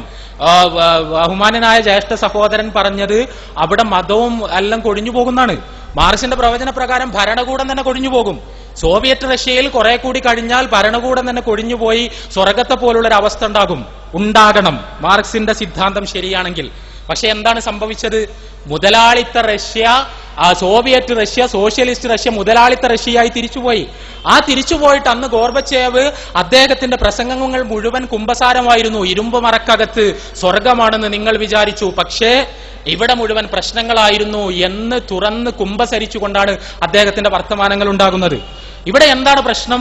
ഇപ്പോൾ റഷ്യയില് സോവിയറ്റ് റഷ്യ മതത്തെ ഇല്ലാതാക്കാൻ എല്ലാ പരിശ്രമങ്ങളും നടത്തി. ആ സോവിയറ്റ് റഷ്യയിൽ കമ്മ്യൂണിസ്റ്റ് ഭരണം ഇല്ലാതായതോടുകൂടി മതം ശക്തമായി തിരിച്ചു വന്നു. എന്തുകൊണ്ട് തിരിച്ചു വന്നു? ഇത് വളരെ അടിസ്ഥാനപരമായ ഒരു ചോദ്യമാണ്. ആ ചോദ്യത്തിന് ഉത്തരം കണ്ടെത്താൻ നമ്മൾ ശ്രമിക്കണം. അതിന്റെ ഉത്തരം മറ്റൊന്നുമല്ല. മതം എന്ന് പറയുന്നത്, ദൈവം എന്ന് പറയുന്നത് മാർക്സ് സിദ്ധാന്തിച്ചതുപോലെ കേവലം മനുഷ്യൻ ആശ്വാസം കണ്ടെത്താൻ വേണ്ടി അവൻ ഉണ്ടാക്കിയെടുത്ത ചില പദാവലികളോ ആശയങ്ങളോ അല്ല. വളരെ ലളിതമായി നമ്മളൊന്ന് ആലോചിച്ച് നോക്കാം. ശരിക്കും എന്താണ് മാർക്സ് പറഞ്ഞതിന്റെ അർത്ഥം? മാർക്സ് പറഞ്ഞതിന്റെ അർത്ഥം എന്താണ്? മതം എന്നാൽ മനുഷ്യന്റെ ജീവിതത്തിന്റെ അർത്ഥം വിശദീകരിക്കുന്ന ദർശനമാണ്. എവിടെ നിന്ന് മനുഷ്യൻ വരുന്നു, എങ്ങോട്ട് മനുഷ്യൻ പോകുന്നു, എങ്ങനെ മനുഷ്യൻ ജീവിക്കണം, ഈ ചോദ്യങ്ങൾക്ക് ഉത്തരം പറയുന്ന ദർശനമാണ് മതം. മാർക്സ് എന്താണ് പറഞ്ഞത്? പണം കിട്ടിയാൽ മതം കൊഴിഞ്ഞു പോകും, സമ്പത്തുണ്ടായാൽ മതം കൊഴിഞ്ഞു പോകും, നീതി നിലവിൽ വന്നാൽ മതം കൊഴിഞ്ഞു പോകും, ചൂഷണങ്ങൾ അവസാനിച്ചാൽ മതം കൊഴിഞ്ഞു പോകും. അതിന്റെ അർത്ഥം എന്താ? മനുഷ്യന് തിന്നാൻ കിട്ടിയാൽ, ഉടുക്കാൻ കിട്ടിയാൽ, പണം കിട്ടിയാൽ ഞാൻ എവിടെ നിന്ന് വന്നു എന്ന ചോദ്യം അവന്റെ മനസ്സിൽ നിന്ന് അസ്തമിക്കും. ഞാൻ എങ്ങോട്ട് പോകുന്നു എന്ന ചോദ്യം അവന്റെ മനസ്സിൽ നിന്ന് അസ്തമിക്കും. ഞാൻ എങ്ങനെ ജീവിക്കണം എന്ന ചോദ്യം അവന്റെ മനസ്സിൽ നിന്ന് അസ്തമിക്കുമോ? എന്റെ ശബ്ദം ശ്രവിക്കുന്നവരെല്ലാം നിഷ്പക്ഷമായി പറയ്. പണമുള്ളവർക്കാർക്കും ആത്മീയമായ വ്യാകുലതകളില്ലേ? സമ്പത്തുള്ളത് കൊണ്ട് മാത്രം മനുഷ്യന്റെ ആത്മീയമായ അന്വേഷണങ്ങൾ അവസാനിക്കുന്നുണ്ടോ? എവിടെയെങ്കിലും ചൂഷണങ്ങളും അനീതിയും അവസാനിച്ചത് കൊണ്ട് മാത്രം ദാർശനികമായ അന്വേഷണങ്ങൾ മനുഷ്യൻ അവസാനിപ്പിക്കുന്നുണ്ടോ? മാർക്സ് അങ്ങനെ പറയാന്നുള്ളത് വളരെ സ്വാഭാവികമാണ്. കാരണം മാർക്സിന്റെ വീക്ഷണത്തിൽ മനുഷ്യൻ എന്ന് പറയുന്നത് പദാർത്ഥങ്ങളുടെ ഒരു സംയുക്തം മാത്രമാണ്, ഒരു ഉയർന്ന ജന്തു മാത്രം. പരിണാമചക്രം കുരങ്ങന്റെ വാല് മുറിച്ചപ്പോൾ ഉടലെടുത്ത ഒരു ഉയർന്ന മൃഗം മാത്രമാണ് മാർക്സിന്റെ വീക്ഷണത്തിലെ മനുഷ്യൻ. ആ മനുഷ്യൻ ഒരു ജന്തു മാത്രമാണ്. ഒരു ജന്തുവിന് എന്താ ആവശ്യമുള്ളത്? തിന്നണം, കുടിക്കണം, സുഖമായി ജീവിക്കണം എന്നതിനപ്പുറത്ത് ഒരു മൃഗത്തിന് സ്വാഭാവികമായും വേറെ വ്യാകുലതകളൊന്നുമില്ല. അതേപോലെ തന്നെയാണ് മനുഷ്യനും. തിന്നാനും കുടിക്കാനും കിട്ടിയാൽ മനുഷ്യന്റെ ദാർശനികമായ അന്വേഷണങ്ങൾ മുഴുവൻ അവസാനിക്കും. ഇതാണ് യഥാർത്ഥത്തിൽ മാർക്സ് പറയാൻ ശ്രമിക്കുന്നത്. എന്റെ വീക്ഷണത്തിൽ മനുഷ്യനെ ഇത്രത്തോളം അപമാനിക്കുന്ന ഒരു പ്രസ്താവന ദാർശനിക ചരിത്രത്തിൽ വേറെ ഉണ്ടായിട്ടില്ല. മനുഷ്യനെ ഇത്രത്തോളം അപമാനിക്കുന്ന ഒരു പ്രസ്താവന. കാരണം മനുഷ്യന്റെ പ്രശ്നത്തെ ആകെ ഭക്ഷണത്തിലേക്കും വസ്ത്രത്തിലേക്കും ചുരുക്കിയെഴുതുകയാണ്. ആ പ്രശ്നം പരിഹരിക്കപ്പെട്ടാൽ അവന്റെ ദാർശനികമായ അന്വേഷണങ്ങൾ മുഴുവൻ അവസാനിക്കുമെന്ന് പ്രഖ്യാപിക്കുകയാണ് യഥാർത്ഥത്തിൽ കാൾ മാർക്സ് ചെയ്യുന്നത്. ആ പ്രവചനം, മാർക്സിന്റെ ആ വീക്ഷണം 100% തെറ്റാണ് എന്ന് നമ്മുടെ അനുഭവങ്ങൾ തെളിയിച്ചു. കാരണം മാർക്സിന്റെ ആദർശത്തിന്റെ അടിസ്ഥാനത്തിൽ കെട്ടിപ്പടുക്കപ്പെട്ട രാഷ്ട്രങ്ങൾ മുഴുവൻ ആ ആദർശങ്ങളുടെ അപ്രായോഗികത മനസ്സിലാക്കിക്കൊണ്ട് തങ്ങളുടേതായ ശരികളിലേക്ക് തിരിച്ചു പോവുകയാണ് ചെയ്തത് എന്ന് നമുക്ക് കണ്ടെത്താൻ കഴിയും. പിന്നെ ബഹുമാനനായ സഹോദരൻ അടുത്തതായി പറഞ്ഞത്, തീർച്ചയായും ഇവിടെയുള്ള പട്ടിണിക്കെതിരെ, പരിവട്ടത്തിനെതിരെ, അനീതിക്കെതിരെ സമരങ്ങൾ ഉണ്ടാകേണ്ടതുണ്ട്. അത് നടക്കേണ്ടതു തന്നെയാണ്. ഇവിടെ ജനങ്ങളുടെ പ്രശ്നങ്ങൾ പരിഹരിക്കുവാനുള്ള പരിശ്രമങ്ങൾ നടക്കണം. ആ പരിശ്രമങ്ങൾ നടക്കേണ്ടതില്ല എന്ന് ആർക്കും അഭിപ്രായമില്ല. പ്രത്യേകിച്ച് മുസ്ലിങ്ങളെ സംബന്ധിച്ചിടത്തോളം നാട്ടിലുള്ള മനുഷ്യരുടെ പ്രശ്നങ്ങൾ പരിഹരിക്കാനുള്ള പരിശ്രമം അവരുടെ മതവിശ്വാസത്തിന്റെ ഭാഗമാണ്. എന്തുകൊണ്ട് അവരെ സംബന്ധിച്ചിടത്തോളം അവർക്ക് നൽകപ്പെട്ട അനുഗ്രഹങ്ങളെ കുറിച്ച് മരണാനന്തര ജീവിതത്തിൽ പടച്ചതമ്പുരാൻ അവരോട് ചോദിക്കും. അതുകൊണ്ട് തന്നെ ഭൂമിയിലെ മനുഷ്യരുടെ പ്രശ്നങ്ങൾ പരിഹരിക്കാൻ പരിശ്രമിക്കേണ്ടത് അവരുടെ മതപരമായ ഉത്തരവാദിത്തമാണ്. ഞാൻ തിരിച്ചു ചോദിക്കട്ടെ, ഒരു ഭൗതികവാദിക്ക് ഇതെങ്ങനെയാണ് ഉത്തരവാദിത്തമായി മാറുന്നത്? ഞാനൊരു മൃഗം, ഞാൻ പദാർത്ഥങ്ങളുടെ കേവലമായ സംയുക്തം, എന്റെ ജീവിതത്തിൽ നന്മക്കോ തിന്മക്കോ ധർമ്മത്തിനോ അധർമ്മത്തിനോ യാതൊരു സ്ഥാനവുമില്ല. എന്റെ ചുറ്റും ഞാൻ കാണുന്നത് പദാർത്ഥങ്ങളുടെ കുറെ സംയുക്തങ്ങൾ, കുറെ ഉയർന്ന മൃഗങ്ങൾ. അവിടെ ഞാൻ ത്യാഗം അനുഭവിച്ചുകൊണ്ട് അവരുടെ നന്മക്ക് വേണ്ടി എന്തിനു പണിയെടുക്കണം? ആ എന്തിനു പണിയെടുക്കണം എന്ന ചോദ്യത്തിന് ഉത്തരം പറയുന്നത് യഥാർത്ഥത്തിൽ മതം മാത്രമാണ്. മരണാനന്തര ജീവിതത്തിൽ പടച്ചതമ്പുരാൻ നിന്നോട് ചോദിക്കുമെന്ന ഉത്തരം, ആ ഉത്തരം ലഭിക്കുന്നത് കൊണ്ടാണ് മതവിശ്വാസി മറ്റുള്ളവരുടെ പ്രശ്നങ്ങൾ പരിഹരിക്കാൻ വേണ്ടി ശ്രമിക്കുന്നത്. ഒരു ഭൗതികവാദിയെ സംബന്ധിച്ചിടത്തോളം, യുക്തിവാദിയെ സംബന്ധിച്ചിടത്തോളം, മാർക്സിസ്റ്റിനെ സംബന്ധിച്ചിടത്തോളം എന്തിനു വേണ്ടിയാണ്, എങ്ങനെയാണ് അയാൾ ഇത്തരം പ്രവർത്തനങ്ങളിലേക്ക് നീങ്ങേണ്ടത്? ഈ ചോദ്യത്തിന് ഭൗതികവാദ ദാർശനികർ ആരും വസ്തുനിഷ്ഠമായി മറുപടികൾ പറഞ്ഞിട്ടില്ല എന്നുള്ളതാണ് സത്യം. പിന്നെ അടുത്തതായി, മുതലാളിത്തത്തിന് ബദലാകാൻ കമ്മ്യൂണിസത്തിനല്ലാതെ കഴിയുമോ എന്നാണ്. മുതലാളിത്തത്തിന് ബദലാകാൻ ഇസ്ലാമിന് ഏതായാലും കഴിയൂല. ഇസ്ലാമിന് ഏതായാലും മുതലാളിത്തത്തിന് ബദലാകാൻ കഴിയില്ല. എന്തുകൊണ്ട്? മുതലാളിത്തം എന്ന് പറഞ്ഞാൽ ഒരു മഹാമോശം സാധനമാണ്. അതിന് ബദലാകാൻ, അതിന് പകരം വെക്കാൻ പറ്റിയൊരു സാധനമല്ല എന്തായാലും ഇസ്ലാം. മുതലാളിത്തം എന്ന് പറയുന്നത് വളരെ ക്രൂരമായ, വളരെ പൈശാചികമായ, ശുദ്ധമായ ഭൗതികവാദത്തിൽ അധിഷ്ഠിതമായ ഒരു ലോകവീക്ഷണമാണ്. ആ ലോകവീക്ഷണത്തിന്റെ കെടുതികളാണ് നമ്മൾ അനുഭവിച്ചുകൊണ്ടിരിക്കുന്നത്. അവിടെ മുതലാളിത്തത്തിന് ബദലാകണം എന്ന് നമ്മൾ പറയുമ്പോൾ തീർച്ചയായും ഉദ്ദേശിക്കുന്നത് ആ മുതലാളിത്തത്തിന് പകരം ലോകത്തെ നല്ല നിലയിൽ നയിക്കാൻ പറ്റിയൊരു ദർശനം. അത് കമ്മ്യൂണിസത്തിന് കഴിയുമോ? നമ്മൾ മുതലാളിത്തം പുതിയ പുതിയ പ്രതിസന്ധികൾ അനുഭവിച്ചുകൊണ്ടിരിക്കുകയാണ്. നമ്മൾ ആഗോള സാമ്പത്തിക പ്രതിസന്ധിയെക്കുറിച്ചും മാന്ദ്യത്തെക്കുറിച്ചും എല്ലാം വായിച്ചു. അത് ആ ആഗോള സാമ്പത്തിക പ്രതിസന്ധിയെ വസ്തുനിഷ്ഠമായി വിശകലനം ചെയ്യാനുള്ള സങ്കേതങ്ങൾ പോലും മാർക്സിസത്തിന്റെ കയ്യിലില്ല എന്നുള്ളതാണ് സത്യം. കാരണം മാർക്സ് 19-ാം നൂറ്റാണ്ടിന്റെ മധ്യത്തിൽ ജീവിച്ച ഒരു മനുഷ്യനാണ്. അദ്ദേഹത്തിന്റെ സാമ്പത്തിക വിശകലനങ്ങളുടെ മുഴുവൻ അടിത്തറ എന്ന് പറയുന്നത് സർപ്ലസ് വാല്യൂ ആണ്, മിച്ചമൂല്യ സിദ്ധാന്തമാണ്. ആ മിച്ചമൂല്യ സിദ്ധാന്തത്തിൽ പടുക്കപ്പെട്ട ഒരു സാമ്പത്തിക വീക്ഷണം ഉപയോഗിച്ചുകൊണ്ട് ആധുനിക ലോകത്തെ ക്രയവിക്രയങ്ങളെയോ പ്രതിസന്ധികളെയോ പ്രശ്നങ്ങളെയോ വിശകലനം ചെയ്യാൻ പോലും കഴിയില്ല എന്നുള്ളതാണ് സത്യം. എന്നിട്ടല്ലേ പരിഹരിക്കുക? സ്വകാര്യ സ്വത്ത് സമ്പൂർണ്ണമായി നിഷ്കാസനം ചെയ്തുകൊണ്ട് ലോകത്തിലുള്ള പ്രശ്നങ്ങൾ പരിഹരിക്കാൻ കഴിയുന്ന മാർക്സ് പറഞ്ഞത്. എന്നിട്ടോ സ്വകാര്യ സ്വത്തിനെ സമ്പൂർണ്ണമായി നിഷ്കാസനം ചെയ്യാൻ ലക്ഷക്കണക്കിന് ആളുകളുടെ ചോര സോവിയറ്റ് റഷ്യയിൽ കൊടുത്തു എന്നല്ലാതെ ഒരു പ്രശ്നം പരിഹരിച്ചിട്ടില്ല. അതുകൊണ്ട് തന്നെ മാർക്സിസത്തിന് മുതലാളിത്തം സൃഷ്ടിക്കുന്ന പ്രശ്നങ്ങൾ പരിഹരിക്കാൻ കഴിയുമെന്ന വാദം അർത്ഥശൂന്യമാണ്. ലോകത്തെ ഏത് പ്രശ്നവും അടിസ്ഥാനപരമായി നമുക്ക് പരിഹരിക്കാൻ കഴിയുക പ്രപഞ്ച സൃഷ്ടാവിന്റെ മാർഗനിർദ്ദേശങ്ങൾ അനുസരിച്ചുകൊണ്ടുള്ള ജീവിതത്തിലൂടെ മാത്രമാണ്. ദൈവം തമ്പുരാന്റെ മാർഗനിർദ്ദേശങ്ങൾ അനുസരിച്ചുകൊണ്ട്, ആ മാർഗനിർദ്ദേശങ്ങളിൽ നിന്ന് വെളിച്ചം സ്വീകരിച്ചുകൊണ്ട് ലോകത്തിലെ ഏത് തരം പ്രശ്നങ്ങളെയും പരിഹരിക്കുവാൻ നമുക്ക് കഴിയും എന്നതാണ് സത്യം. ഇവിടെ ഇസ്ലാമിന്റെ സാമ്പത്തിക ദർശനം ലോകത്ത് വലിയ ചർച്ചകൾ ഉണ്ടാക്കിക്കൊണ്ടിരിക്കുന്നു. പലിശയെ സമ്പൂർണ്ണമായി നിരോധിക്കുകയും സക്കാത്തിനെയും സ്വതക്കയെയും പ്രോത്സാഹിപ്പിക്കുകയും പ്രചോദിപ്പിക്കുകയും ചെയ്തുകൊണ്ട് വളരെ സംശുദ്ധമായ ഒരു സാമ്പത്തിക സംവിധാനം ലോകത്ത് എങ്ങനെ നിലവിൽ വരുത്താം എന്ന് വിശദീകരിക്കുന്ന ഇസ്ലാമിന്റെ സമ്പദ് ദർശനം, ആ സമ്പദ് ദർശനം കേരളത്തിലെ കമ്മ്യൂണിസ്റ്റ് ബുദ്ധിജീവികളുടെ പോലും പ്രശംസകൾക്ക് പാത്രമായിക്കൊണ്ടിരിക്കുന്ന ഒരു കാലത്താണ് നമ്മൾ ജീവിക്കുന്നത്. ആ ഇസ്ലാമിന്റെ സാമ്പത്തിക ദർശനം യഥാർത്ഥത്തിൽ കിടയറ്റ ഒരു സാമ്പത്തിക ദർശനമാണ്. ആ കിടയറ്റ സാമ്പത്തിക ദർശനം അത് കിടയറ്റതാകുന്നത് അത് ഏതെങ്കിലും ഒരു മനുഷ്യൻ അയാളുടെ തലച്ചോറുകൊണ്ട് ഉണ്ടാക്കിയതല്ല, മറിച്ച് പ്രപഞ്ച സൃഷ്ടാവ് അവതരിപ്പിച്ചതാണെന്നുള്ളതുകൊണ്ടാണ്.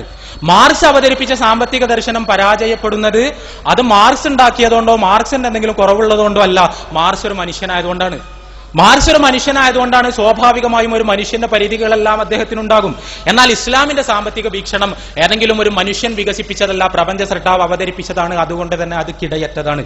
ഇത്രയും കാര്യങ്ങളാണ് വളരെ സംക്ഷിപ്തമായി സഹോദരന്റെ സംസാരങ്ങളോടുള്ള പ്രതികരണമായി പറയാനുള്ളത്. ഈ കാര്യങ്ങൾ വളരെ കൃത്യമായി ബോധ്യപ്പെട്ടതിന്റെ അടിസ്ഥാനത്തിലാണ് ഇത്തരം പരിപാടികൾ ഉണ്ടാകുന്നത്. അത് മനുഷ്യരെ ഇരുട്ടിൽ നിന്ന് രക്ഷപ്പെടുത്തി വെളിച്ചത്തിലേക്ക് കൊണ്ടുപോകാനുള്ള പണിയാണ്. അതിന് ഒരു സാമ്രാജ്യത്വവും പണം തരാൻ പോകുന്നില്ല എന്ന് ദയവായി മനസ്സിലാക്കും. അറേബ്യയിൽ ഖലീഫമാരെ ഭരണം കഴിഞ്ഞ് അതോടുകൂടിയിട്ട് ഇസ്ലാമിക ഭരണകൂടം തകർന്നു. പക്ഷെ ഇസ്ലാമിക പ്രത്യയശാസ്ത്രം തകർന്നു എന്ന് എം.എം. അക്ബറിനോ ഈ വിഷയം അവതരിപ്പിച്ച ആൾക്കോ പറയാൻ കഴിയോ? അതുപോലെ സോവിയറ്റ് യൂണിയനിലെ തകർച്ച മാത്രം കണ്ടുകൊണ്ടോ അല്ല പാരീസ് കമ്മ്യൂണിന്റെ അതിന്റെ മുമ്പായിട്ടുള്ള പാരീസ് കമ്മ്യൂണിന്റെ തകർച്ച മാത്രം കണ്ടുകൊണ്ട് ഒരു ഭരണകൂടമാണ് തകരുന്നത്. അതേ സ്ഥാനത്ത് ഒരു പ്രത്യയശാസ്ത്രത്തിന് തകർച്ച ഉണ്ടായിട്ടില്ല. അപ്പൊ ആ പ്രത്യയശാസ്ത്രത്തിന് തകർച്ചയില്ല എന്നുള്ളത് കൊണ്ട് തന്നെ പുതിയ കാലഘട്ടത്തിൽ വർഗരഹിത സമൂഹത്തിന്റെ സോഷ്യലിസത്തിന്റെ അടുത്ത സ്റ്റെപ്പായ വർഗരഹിത സമൂഹം സംഘടിപ്പിക്കുന്നത് ഈ രണ്ട് സംഭവത്തിന്റെയും തകർച്ചയെ മനസ്സിലാക്കിക്കൊണ്ടാ. അതിനെ കാണാൻ കഴിയാണ്ട് സ്വത്ത് സാമൂഹ്യവൽക്കരിക്കാണ്ട് രാജ്യത്തെ പ്രശ്നങ്ങൾക്ക് ഒരു കാരണമാകില്ല. ലാഭമുണ്ടാക്കിയിട്ട് 2.5% സക്കാത്ത് കൊടുത്തത് കൊണ്ട് രാജ്യത്ത് ഒരു പ്രശ്നവും പരിഹരിക്കാൻ പോകുന്നില്ല. വ്യഭിചരിക്കുന്നത്, വ്യഭിചാരം ഉണ്ടാവുന്നത്, കളവുണ്ടാവുന്നത് എന്താണ് സ്വത്ത് സാമൂഹ്യവൽക്കരിക്കാത്തതുകൊണ്ടാ. സമൂഹത്തിലെ എല്ലാ തിന്മയുടെയും മാതാവ് സ്വത്താണ്. സ്വത്ത് സാമൂഹ്യവൽക്കരിക്കുക എന്നുള്ള പ്രശ്നത്തിൽ കവിഞ്ഞ് യാതൊന്നും ഈ സമൂഹത്തിലെ പ്രശ്നങ്ങൾക്ക് പരിഹാരമല്ല. സഹോദരൻ അബ്ദുൽ ലത്തീഫ് ഏതോ ഒരു സ്വപ്നലോകത്താണ് എന്നാണ് അദ്ദേഹത്തിന്റെ സംസാരങ്ങൾ കേൾക്കുമ്പോൾ തോന്നുന്നത്. സത്യത്തിൽ അദ്ദേഹം തന്നെ സൂചിപ്പിച്ചതുപോലെ ഒരു 4-5 വർഷങ്ങൾക്ക് മുമ്പാണെന്നാണ് എനിക്ക് തോന്നുന്നത്, പയ്യോളിയിൽ വെച്ച് നടക്കുന്ന ഒരു പ്രോഗ്രാമിൽ ലത്തീഫ് ചോദ്യം ചോദിച്ചു. പേരാമ്പ്ര വെച്ച് നടന്ന പ്രോഗ്രാം. അദ്ദേഹം കമ്മ്യൂണിസവുമായി ബന്ധപ്പെട്ടുകൊണ്ട് ഉള്ളൊരു വിഷയം അന്ന് ചർച്ച ചെയ്തതിന് ശേഷം സത്യത്തിൽ ഇപ്പോൾ മാത്രമാണ് നിച്ച് ഓഫ് ട്രൂത്തിന്റെ വേദിയിൽ വെച്ച് ചർച്ച നടക്കുന്നത്. അതിനിടക്ക് 100 കണക്കിന് പ്രോഗ്രാമുകൾ കേരളത്തിലും പുറത്തും നിച്ച് ഓഫ് ട്രൂത്ത് സംഘടിപ്പിച്ചു. അദ്ദേഹം വിചാരിക്കുന്നത് ഈ പരിപാടികളെല്ലാം തന്നെ സാമ്രാജ്യത്വത്തിന്റെ എന്തോ ഒരു ഏർപ്പാടാണെന്ന്. അത് സാധാരണയായി ഒരു അസുഖമാണ് സത്യത്തിൽ. അത് എന്തുണ്ടെങ്കിലും അത് വേറെ എന്തോ ഒന്നാണ് എന്ന് തോന്നുന്ന തരത്തിലുള്ളൊരു അസുഖം. അത് അത്തരം ഒരു മാനസികാവസ്ഥ എന്തുകൊണ്ടോ ഈ കമ്മ്യൂണിസ്റ്റ് ദർശനത്തിന്റെ ഇങ്ങനെ അന്ധമായി വിശ്വസിക്കുന്ന ആളുകൾക്ക് വന്നു ഭവിച്ചത് എന്തുകൊണ്ടാണ് എന്ന് നമുക്ക് മനസ്സിലാവുന്നില്ല. ഈ ഒരു സ്വപ്ന സാക്ഷാത്കാരത്തിന്റെ ഒരു സ്വപ്നത്തിന്റെ ഒരു ആ സ്വപ്നം മുഴുവനും തകർന്നതിന്റെ ഒരു തരം നിരാശാബോധമാണോ എന്ന് എനിക്ക് തോന്നുന്നു. കാരണം ഞാനത് പറയുന്നത് ഒരു അസുഖമാണെന്ന് പറയുന്നത് യഥാർത്ഥം എന്തിലും അത്തരം സംഗതികൾ കാണുക എന്നുള്ളത്. ഞാൻ സാധാരണയായി ഒരു തമാശ പറയാറ്. ഒരിക്കൽ റെയിൽവേ സ്റ്റേഷനിൽ പോയിട്ട് ഒരു അമ്മയും കുട്ടിയും, അമ്മ ഇരുന്നിട്ട് ഇങ്ങനെ വാഴപ്പഴം നമ്മളെ പഴം ആ പഴം ഇങ്ങനെ തൊലി അഴിച്ച് തിന്ന സന്ദർഭത്തിൽ അമ്മ ഇങ്ങനെ തൊലി അഴിച്ചിട്ട് പിന്നെ പഴം കുട്ടിക്ക് കൊടുത്തതിന് ശേഷം ആ തൊലി പ്ലാറ്റ്ഫോമിലിട്ട സന്ദർഭത്തിൽ അടുത്തിരുന്ന ഒരു യുവാവ് ആ അമ്മനോട് പോയിട്ട് പറഞ്ഞു, ഈ പ്ലാറ്റ്ഫോമിൽ തൊലിയിട്ടാൽ ആരെങ്കിലും കാല് തട്ടിയിട്ട് വീണു പോവില്ലേ എന്ന് ചോദിച്ചു. അപ്പോ ആ അമ്മ ഇങ്ങനെ ക്രുദ്ധമായി നോക്കിയത് കണ്ടിട്ട് പേടിച്ചിട്ട് ഇയാള് അവിടെ പോയിരുന്നു. കുറച്ചു കഴിഞ്ഞപ്പോ വണ്ടി വന്ന സമയത്ത് എവിടെയോ സാധനം വാങ്ങാൻ വേണ്ടി പോയിരുന്ന ഈ കുട്ടിയുടെ വാപ്പ, അമ്മയുടെ ഭർത്താവ് ഓടി വന്നു. നമ്മൾ കഥയിലെല്ലാം പ്രതീക്ഷിക്കുന്ന തന്നെ സംഭവിച്ചു. എന്താ, അയാള് തന്നെ ഈ പഴത്തോട് തട്ടിയിട്ട് കാല് വഴുതിയിട്ട് അയാൾ വീണ സന്ദർഭത്തിൽ എന്ത് പ്രതികരണം ഉണ്ടാവേണ്ടത്? ഈ സ്ത്രീയുടെ പ്രതികരണം ഇതെല്ലാം സംഭവിച്ചായിരിക്കണവന്റെ കരിനാക്കുകൊണ്ടാണെന്നാണ്. ആയിരിക്കുന്നവന്റെ കരിനാക്കുകൊണ്ട് അതെല്ലാം സംഭവിച്ചതാണ് ഇയാളുടെ പ്രതികരണം. താൻ ചെയ്തൊരു തെറ്റ് അത് കാണാൻ പോലും കഴിയാതെ മറ്റവന്റെ കരിനാക്ക് മാത്രം നോക്കുക, ഇതൊരു മാനസികാവസ്ഥയാണ്. ബഹുമാനം മുഴുവനും നിലനിർത്തിക്കൊണ്ട് തന്നെ അദ്ദേഹത്തിന്റെ പ്രായത്തിൽ കമ്മ്യൂണിസ്റ്റ് പ്രത്യയശാസ്ത്രത്തിന്റെ പല തലങ്ങളെയും പഠിക്കാൻ അദ്ദേഹത്തിന് അവസരം ഉണ്ടായെന്ന് ചോദ്യം ചോദിച്ചപ്പോൾ തന്നെ മനസ്സിലായി. അതും പഠിക്കാൻ തയ്യാറായ അദ്ദേഹം ഇസ്ലാമിന്റെ ആത്മീയത ഒന്ന് പഠിക്കാൻ തയ്യാറായിരുന്നുവെങ്കിൽ നമ്മൾ ആത്മാർത്ഥമായി ആഗ്രഹിച്ചു പോവുക. യഥാർത്ഥത്തിൽ കമ്മ്യൂണിസം തകർന്നതുപോലെ ഇസ്ലാം തകർന്നു പോകും. കമ്മ്യൂണിസം യഥാർത്ഥത്തിൽ തകരുകയാണോ അല്ല ഒരു രാഷ്ട്ര സംവിധാനം മാത്രമാണോ തകർന്നത്? ഈ ചോദ്യത്തിന് നമ്മൾ കൃത്യമായി മറുപടി മനസ്സിലാക്കണം. കമ്മ്യൂണിസം എന്താണ്, ഇസ്ലാം എന്താണ്? കമ്മ്യൂണിസത്തിന് ബദലാണ് ഇസ്ലാം എന്ന് നമ്മൾ വിശ്വസിക്കുന്നില്ല. മുതലാളിത്തത്തിന് ബദൽ ഇസ്ലാം ആകാത്തത് പോലെ. എന്തുകൊണ്ടെന്നാൽ കമ്മ്യൂണിസത്തിന്റെ ഒരു രീതിശാസ്ത്രവും ഇസ്ലാമിന്റെ രീതിശാസ്ത്രവും തികച്ചും വ്യത്യസ്തമാണ്. കമ്മ്യൂണിസം മനുഷ്യനെ കാണുന്നത് ചരിത്രത്തിന്റെ സൃഷ്ടിയായിട്ടാണ്.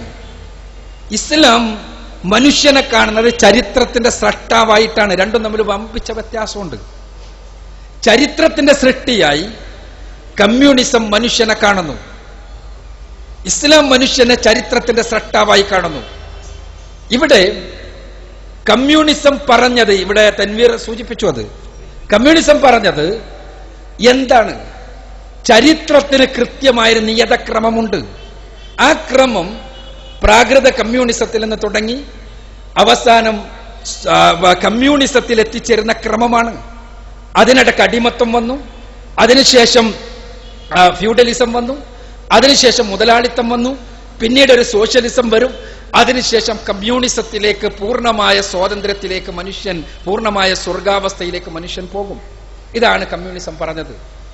ഇവിടെ ചരിത്രത്തിന്റെ ക്രമത്തിൽ ഈ എല്ലാ ചൂഷണങ്ങളുടെയും കാരണമായി ഭവിച്ചത് സ്വകാര്യ സ്വത്താണ്. അദ്ദേഹം തന്നെ ഇവിടെ സൂചിപ്പിച്ചതുപോലെ ആ സ്വകാര്യ സ്വത്തിന്റെ നിർമൂലനം ഉണ്ടാകുന്നതോടുകൂടി, പൂർണ്ണമായും സ്വകാര്യ സ്വത്ത് ഇല്ലാതെയാകുന്നതോടുകൂടി സംഭവിക്കുക പ്രശ്നങ്ങൾ മുഴുവനും അവസാനിക്കുകയാണ്. അപ്പോൾ എവിടെയാ മാറ്റം ഉണ്ടാകേണ്ടത്? മാറ്റമുണ്ടാകേണ്ടത് സമൂഹത്തിലാണ്. സ്വകാര്യ സ്വത്ത് പൂർണ്ണമായി ഇല്ലാതാകുന്നതോടുകൂടി എല്ലാ അർത്ഥത്തിലും ഉള്ള സോഷ്യലിസ്റ്റ് കാലഘട്ടത്തിൽ സ്വകാര്യ സ്വത്തിനെ പൂർണ്ണമായും ഇല്ലാതാക്കാൻ ശ്രമിച്ചു കഴിഞ്ഞാൽ നേരെ കമ്മ്യൂണിസം സ്വാഭാവികമായും ഉണ്ടാകും എന്നാണ് മാർക്സ് പറഞ്ഞത്. അതാണ് മാർക്സിസ്റ്റ് സിദ്ധാന്തം. മാർക്സിസ്റ്റ് സിദ്ധാന്തത്തിന്റെ സൗന്ദര്യം അതാണ്. സോഷ്യലിസ്റ്റ് കാലഘട്ടത്തിലെ ഭരണകൂടം അക്രമമാകും എന്ന് മാർക്സും എംഗൽസും അതേപോലെ തന്നെ സ്റ്റാലിനുമെല്ലാം വാദിച്ചപ്പോ ആ അക്രമത്തിൽ അധിഷ്ഠിതമായ അടിച്ചമർത്തതിൽ അധിഷ്ഠിതമായ ഭരണക്രമത്തിന് അവർ ന്യായീകരണം പറഞ്ഞത്, ഈ സോഷ്യലിസ്റ്റ് ഭരണക്രമത്തിന്റെ സമയത്ത് അടിച്ചമർത്തലുണ്ടെങ്കിലും ആ അടിച്ചമർത്തലുകളുടെ സ്വാഭാവികമായ പരിണിതി സുഖസുന്ദരമായ യഥാർത്ഥത്തിൽ മനുഷ്യൻ എല്ലാ അർത്ഥത്തിലും ആകേണ്ട കമ്മ്യൂണിസം വരികയാണ് എന്നാണ്. അപ്പോൾ ഞാൻ സൂചിപ്പിക്കുന്നത് ഇവിടെ സംഭവിച്ചത് ചരിത്രപരമായി തന്നെ ഒരു തിരിച്ചുപോക്കാണ്. അതാണ് ഇവിടെ സൂചിപ്പിച്ചത്. അതെന്താ? അത് മുതലാളിത്തത്തിൽ നിന്ന് കമ്മ്യൂണിസം ഉണ്ടാകുക എന്നതിന് പകരം സോഷ്യലിസ്റ്റ് കാലഘട്ടത്തിൽ നിന്ന്, ഒരു രാഷ്ട്രത്തിന്റെ പരാജയമല്ല അത്, സോഷ്യലിസ്റ്റ് കാലഘട്ടത്തിൽ നിന്ന് കമ്മ്യൂണിസം ഉണ്ടാകുന്നതിന് പകരം തിരിച്ച് മുതലാളിത്തത്തിലേക്ക് പോയി. അതൊരു ദർശനത്തിന്റെ പരാജയമാണ്. ജനം നന്നായാൽ, രാഷ്ട്ര സംവിധാനം നന്നായി കഴിഞ്ഞാൽ ജനം നന്നായിക്കൊള്ളുമെന്നാണ് കമ്മ്യൂണിസം പറഞ്ഞത്. അതാണ് പറഞ്ഞത് ചരിത്രത്തിന്റെ സൃഷ്ടിയാണ് മനുഷ്യൻ എന്നാണ് കമ്മ്യൂണിസത്തിന്റെ ദർശനമെന്ന്. രാഷ്ട്ര സംവിധാനം നന്നാകണമെങ്കിൽ എന്ത് വേണം? സ്വകാര്യ സ്വത്തിന്റെ നിർമൂലനം നടക്കണം. സ്വകാര്യ സ്വത്തില്ലായ്മ ചെയ്യണം. സ്വകാര്യ സ്വത്തില്ലായ്മ ചെയ്ത് നീണ്ട 40 വർഷക്കാലം സോവിയറ്റ് റഷ്യയിൽ സ്വകാര്യ സ്വത്ത് ഇല്ലായ്മ ചെയ്യുവാൻ വേണ്ടി 2.5 കോടിയോളം മനുഷ്യരെ, ഉക്രൈൻ കർഷകരെ പട്ടിണിക്കിട്ട് കൊന്നു സ്റ്റാലിൻ. സ്വകാര്യ സ്വത്ത് ഇല്ലായ്മ ചെയ്യുന്നതിന് വേണ്ടി അവിടെ ആ രൂപത്തിലുള്ള നിരവധി ക്രൂരതകൾ നടന്നു. എന്നിട്ടോ 1 കൊല്ലമല്ല 2 കൊല്ലമല്ല, നീണ്ട 40 വർഷക്കാലം കാൾ മാർക്സ് സ്വപ്നം കണ്ടതുപോലെയുള്ള ഒരു സോഷ്യലിസ്റ്റ് വ്യവസ്ഥയുണ്ടായി. ആ സോഷ്യലിസ്റ്റ് വ്യവസ്ഥ ലോകത്തിന്റെ മറ്റു ഭാഗങ്ങളിൽ നിന്ന് റഷ്യയെ വേർതിരിച്ചു. എങ്ങനെ? ഇരുമ്പ് മറകൾ കെട്ടിയിട്ട് ലോകത്ത് കാണരുത് എന്ന് കരുതിയിട്ട്. എന്താ കാര്യം? സോഷ്യലിസത്തിൽ നിന്ന് നേരെ എന്ത് വേണം? കമ്മ്യൂണിസം ഉണ്ടാകണം. അതിന്റെ മുമ്പ് മുതലാളിത്തത്തിൽ തിരിച്ചു പോയത്. സംഭവിച്ചത് എന്താ? സംഭവിച്ചത് ഗോർബച്ചേവ് ആരായിരുന്നു? ഗോർബച്ചേവ് ഏതാ? മുതലാളിത്തത്തിന്റെ ആളല്ല. കമ്മ്യൂണിസ്റ്റ് പാർട്ടിയിൽ ദീർഘകാലം പ്രവർത്തിച്ചതിന് ശേഷം USSRന്റെ പ്രസിഡന്റായി തീർന്ന, അവിടുത്തെ കമ്മ്യൂണിസ്റ്റ് പാർട്ടിയുടെ ജനറൽ സെക്രട്ടറി ആയി തീർന്ന വ്യക്തിയാണ് ഗോർബച്ചേവ്. ആ ഗോർബച്ചേവാണ്. ഗോർബച്ചേവ് എന്ന് പറഞ്ഞാൽ ഇന്ത്യ രാജ്യത്തെ സംബന്ധിച്ചിടത്തോളം ഇന്ത്യയിലെ CPIMന്റെയോ അല്ലെങ്കിൽ CPIMLന്റെയോ ഏത് തലത്തിലുള്ള ആളുകളാണെങ്കിലും അവരുടെ ഏറ്റവും വലിയ ഡിസിഷൻ മേക്കർ ആകണമെങ്കിൽ എത്ര കാലം, ഏതൊക്കെ തലത്തിൽ എത്തിച്ചേരണം, എത്ര സ്റ്റെപ്പുകൾ കഴിയണം, അതെല്ലാം കഴിഞ്ഞ ആളാണ് ഗോർബച്ചേവ്. ആ ഗോർബച്ചേവാണ് നമുക്ക് കമ്മ്യൂണിസം മതിയായിരിക്കുന്നു, നമുക്ക് തിരിച്ചു പോകാമെന്ന് പറഞ്ഞത്. അവിടെ ഇത് സംഭവിച്ചത് എന്താ? ഈ രാജ്യത്തുള്ള എല്ലാ സ്വകാര്യ സ്വത്തും ഇല്ലായ്മ ചെയ്തിട്ടും കമ്മ്യൂണിസം ഉണ്ടായില്ല. കമ്മ്യൂണിസത്തിന്റെ ലോകവീക്ഷണം അങ്ങനെയാണ്. ഇസ്ലാമിന്റെ ലോകവീക്ഷണം അങ്ങനെയല്ല. ഇസ്ലാം പഠിപ്പിക്കുന്നത് ലോകത്ത് എന്തെങ്കിലും മാറ്റമുണ്ടായാൽ മനുഷ്യരെല്ലാം നന്നാകും എന്നുള്ളൊരു വീക്ഷണം ഇസ്ലാം പഠിപ്പിക്കുന്നില്ല. ഇസ്ലാം പഠിപ്പിക്കുന്നത് മനുഷ്യർ നന്നാകണമെങ്കിൽ അടിസ്ഥാനപരമായി വ്യക്തി നന്നാകണം. വ്യക്തി നന്നാകണമെങ്കിൽ അവന്റെ ആത്മാവ് നന്നാകണം. അവന്റെ ആത്മാവ് നന്നാകണമെങ്കിൽ അവന്റെ ആത്മാവിൽ കൃത്യമായി ദിവ്യമായ മാർഗനിർദ്ദേശങ്ങൾ അനുധാവനം ചെയ്യുന്ന അവസ്ഥാവിശേഷം ഉണ്ടാകണം. അപ്പോൾ വ്യക്തി നന്നാകും. വ്യക്തി നന്നാകുമ്പോൾ അതുവഴി കുടുംബം നന്നാകും. കുടുംബം നന്നാകുമ്പോൾ അതുവഴി സമൂഹം നന്നാകും. സമൂഹം നന്നാകുമ്പോൾ അതുവഴി രാഷ്ട്രം നന്നാകും. ഇതാണ് ഇസ്ലാമിന്റെ രീതിശാസ്ത്രം. അതുകൊണ്ട് തന്നെ ഇസ്ലാമികമായ വീക്ഷണത്തിൽ ഒരാൾ മുസ്ലിമായി ലോകത്തുണ്ടെങ്കിലും ഇസ്ലാം വിജയമാണ്. ആ വ്യക്തിയുടെ സംസ്കരണത്തിൽ ഇസ്ലാം പ്രവർത്തിക്കുന്നു. ഒരു കുടുംബമുണ്ടെങ്കിൽ ഇസ്ലാം വിജയമാണ്. ആ കുടുംബത്തിന്റെ സംസ്കരണത്തിൽ ഇസ്ലാം പ്രവർത്തിക്കുന്നു. ഇസ്ലാമിന്റെ വീക്ഷണം അതാണ്. കമ്മ്യൂണിസത്തിന്റെ വീക്ഷണം അതല്ല. കമ്മ്യൂണിസത്തിന്റെ വീക്ഷണം സ്വകാര്യ സ്വത്തില്ലായ്മ ചെയ്താൽ അഥവാ സമൂഹം നന്നായി കഴിഞ്ഞാൽ എല്ലാം നന്നാകുമെന്നാണ്. അവിടെയാണ് പ്രശ്നം. അതുകൊണ്ടാണ് ഖലീഫമാരുടെ കാലം കഴിഞ്ഞതിന് ശേഷവും ഇസ്ലാമിക രാഷ്ട്ര സംവിധാനങ്ങളിൽ ഒരുപാട് നന്മ നിറഞ്ഞ നാളുകൾ ഉണ്ടായിട്ടുണ്ട്. പക്ഷെ ഇസ്ലാമിന്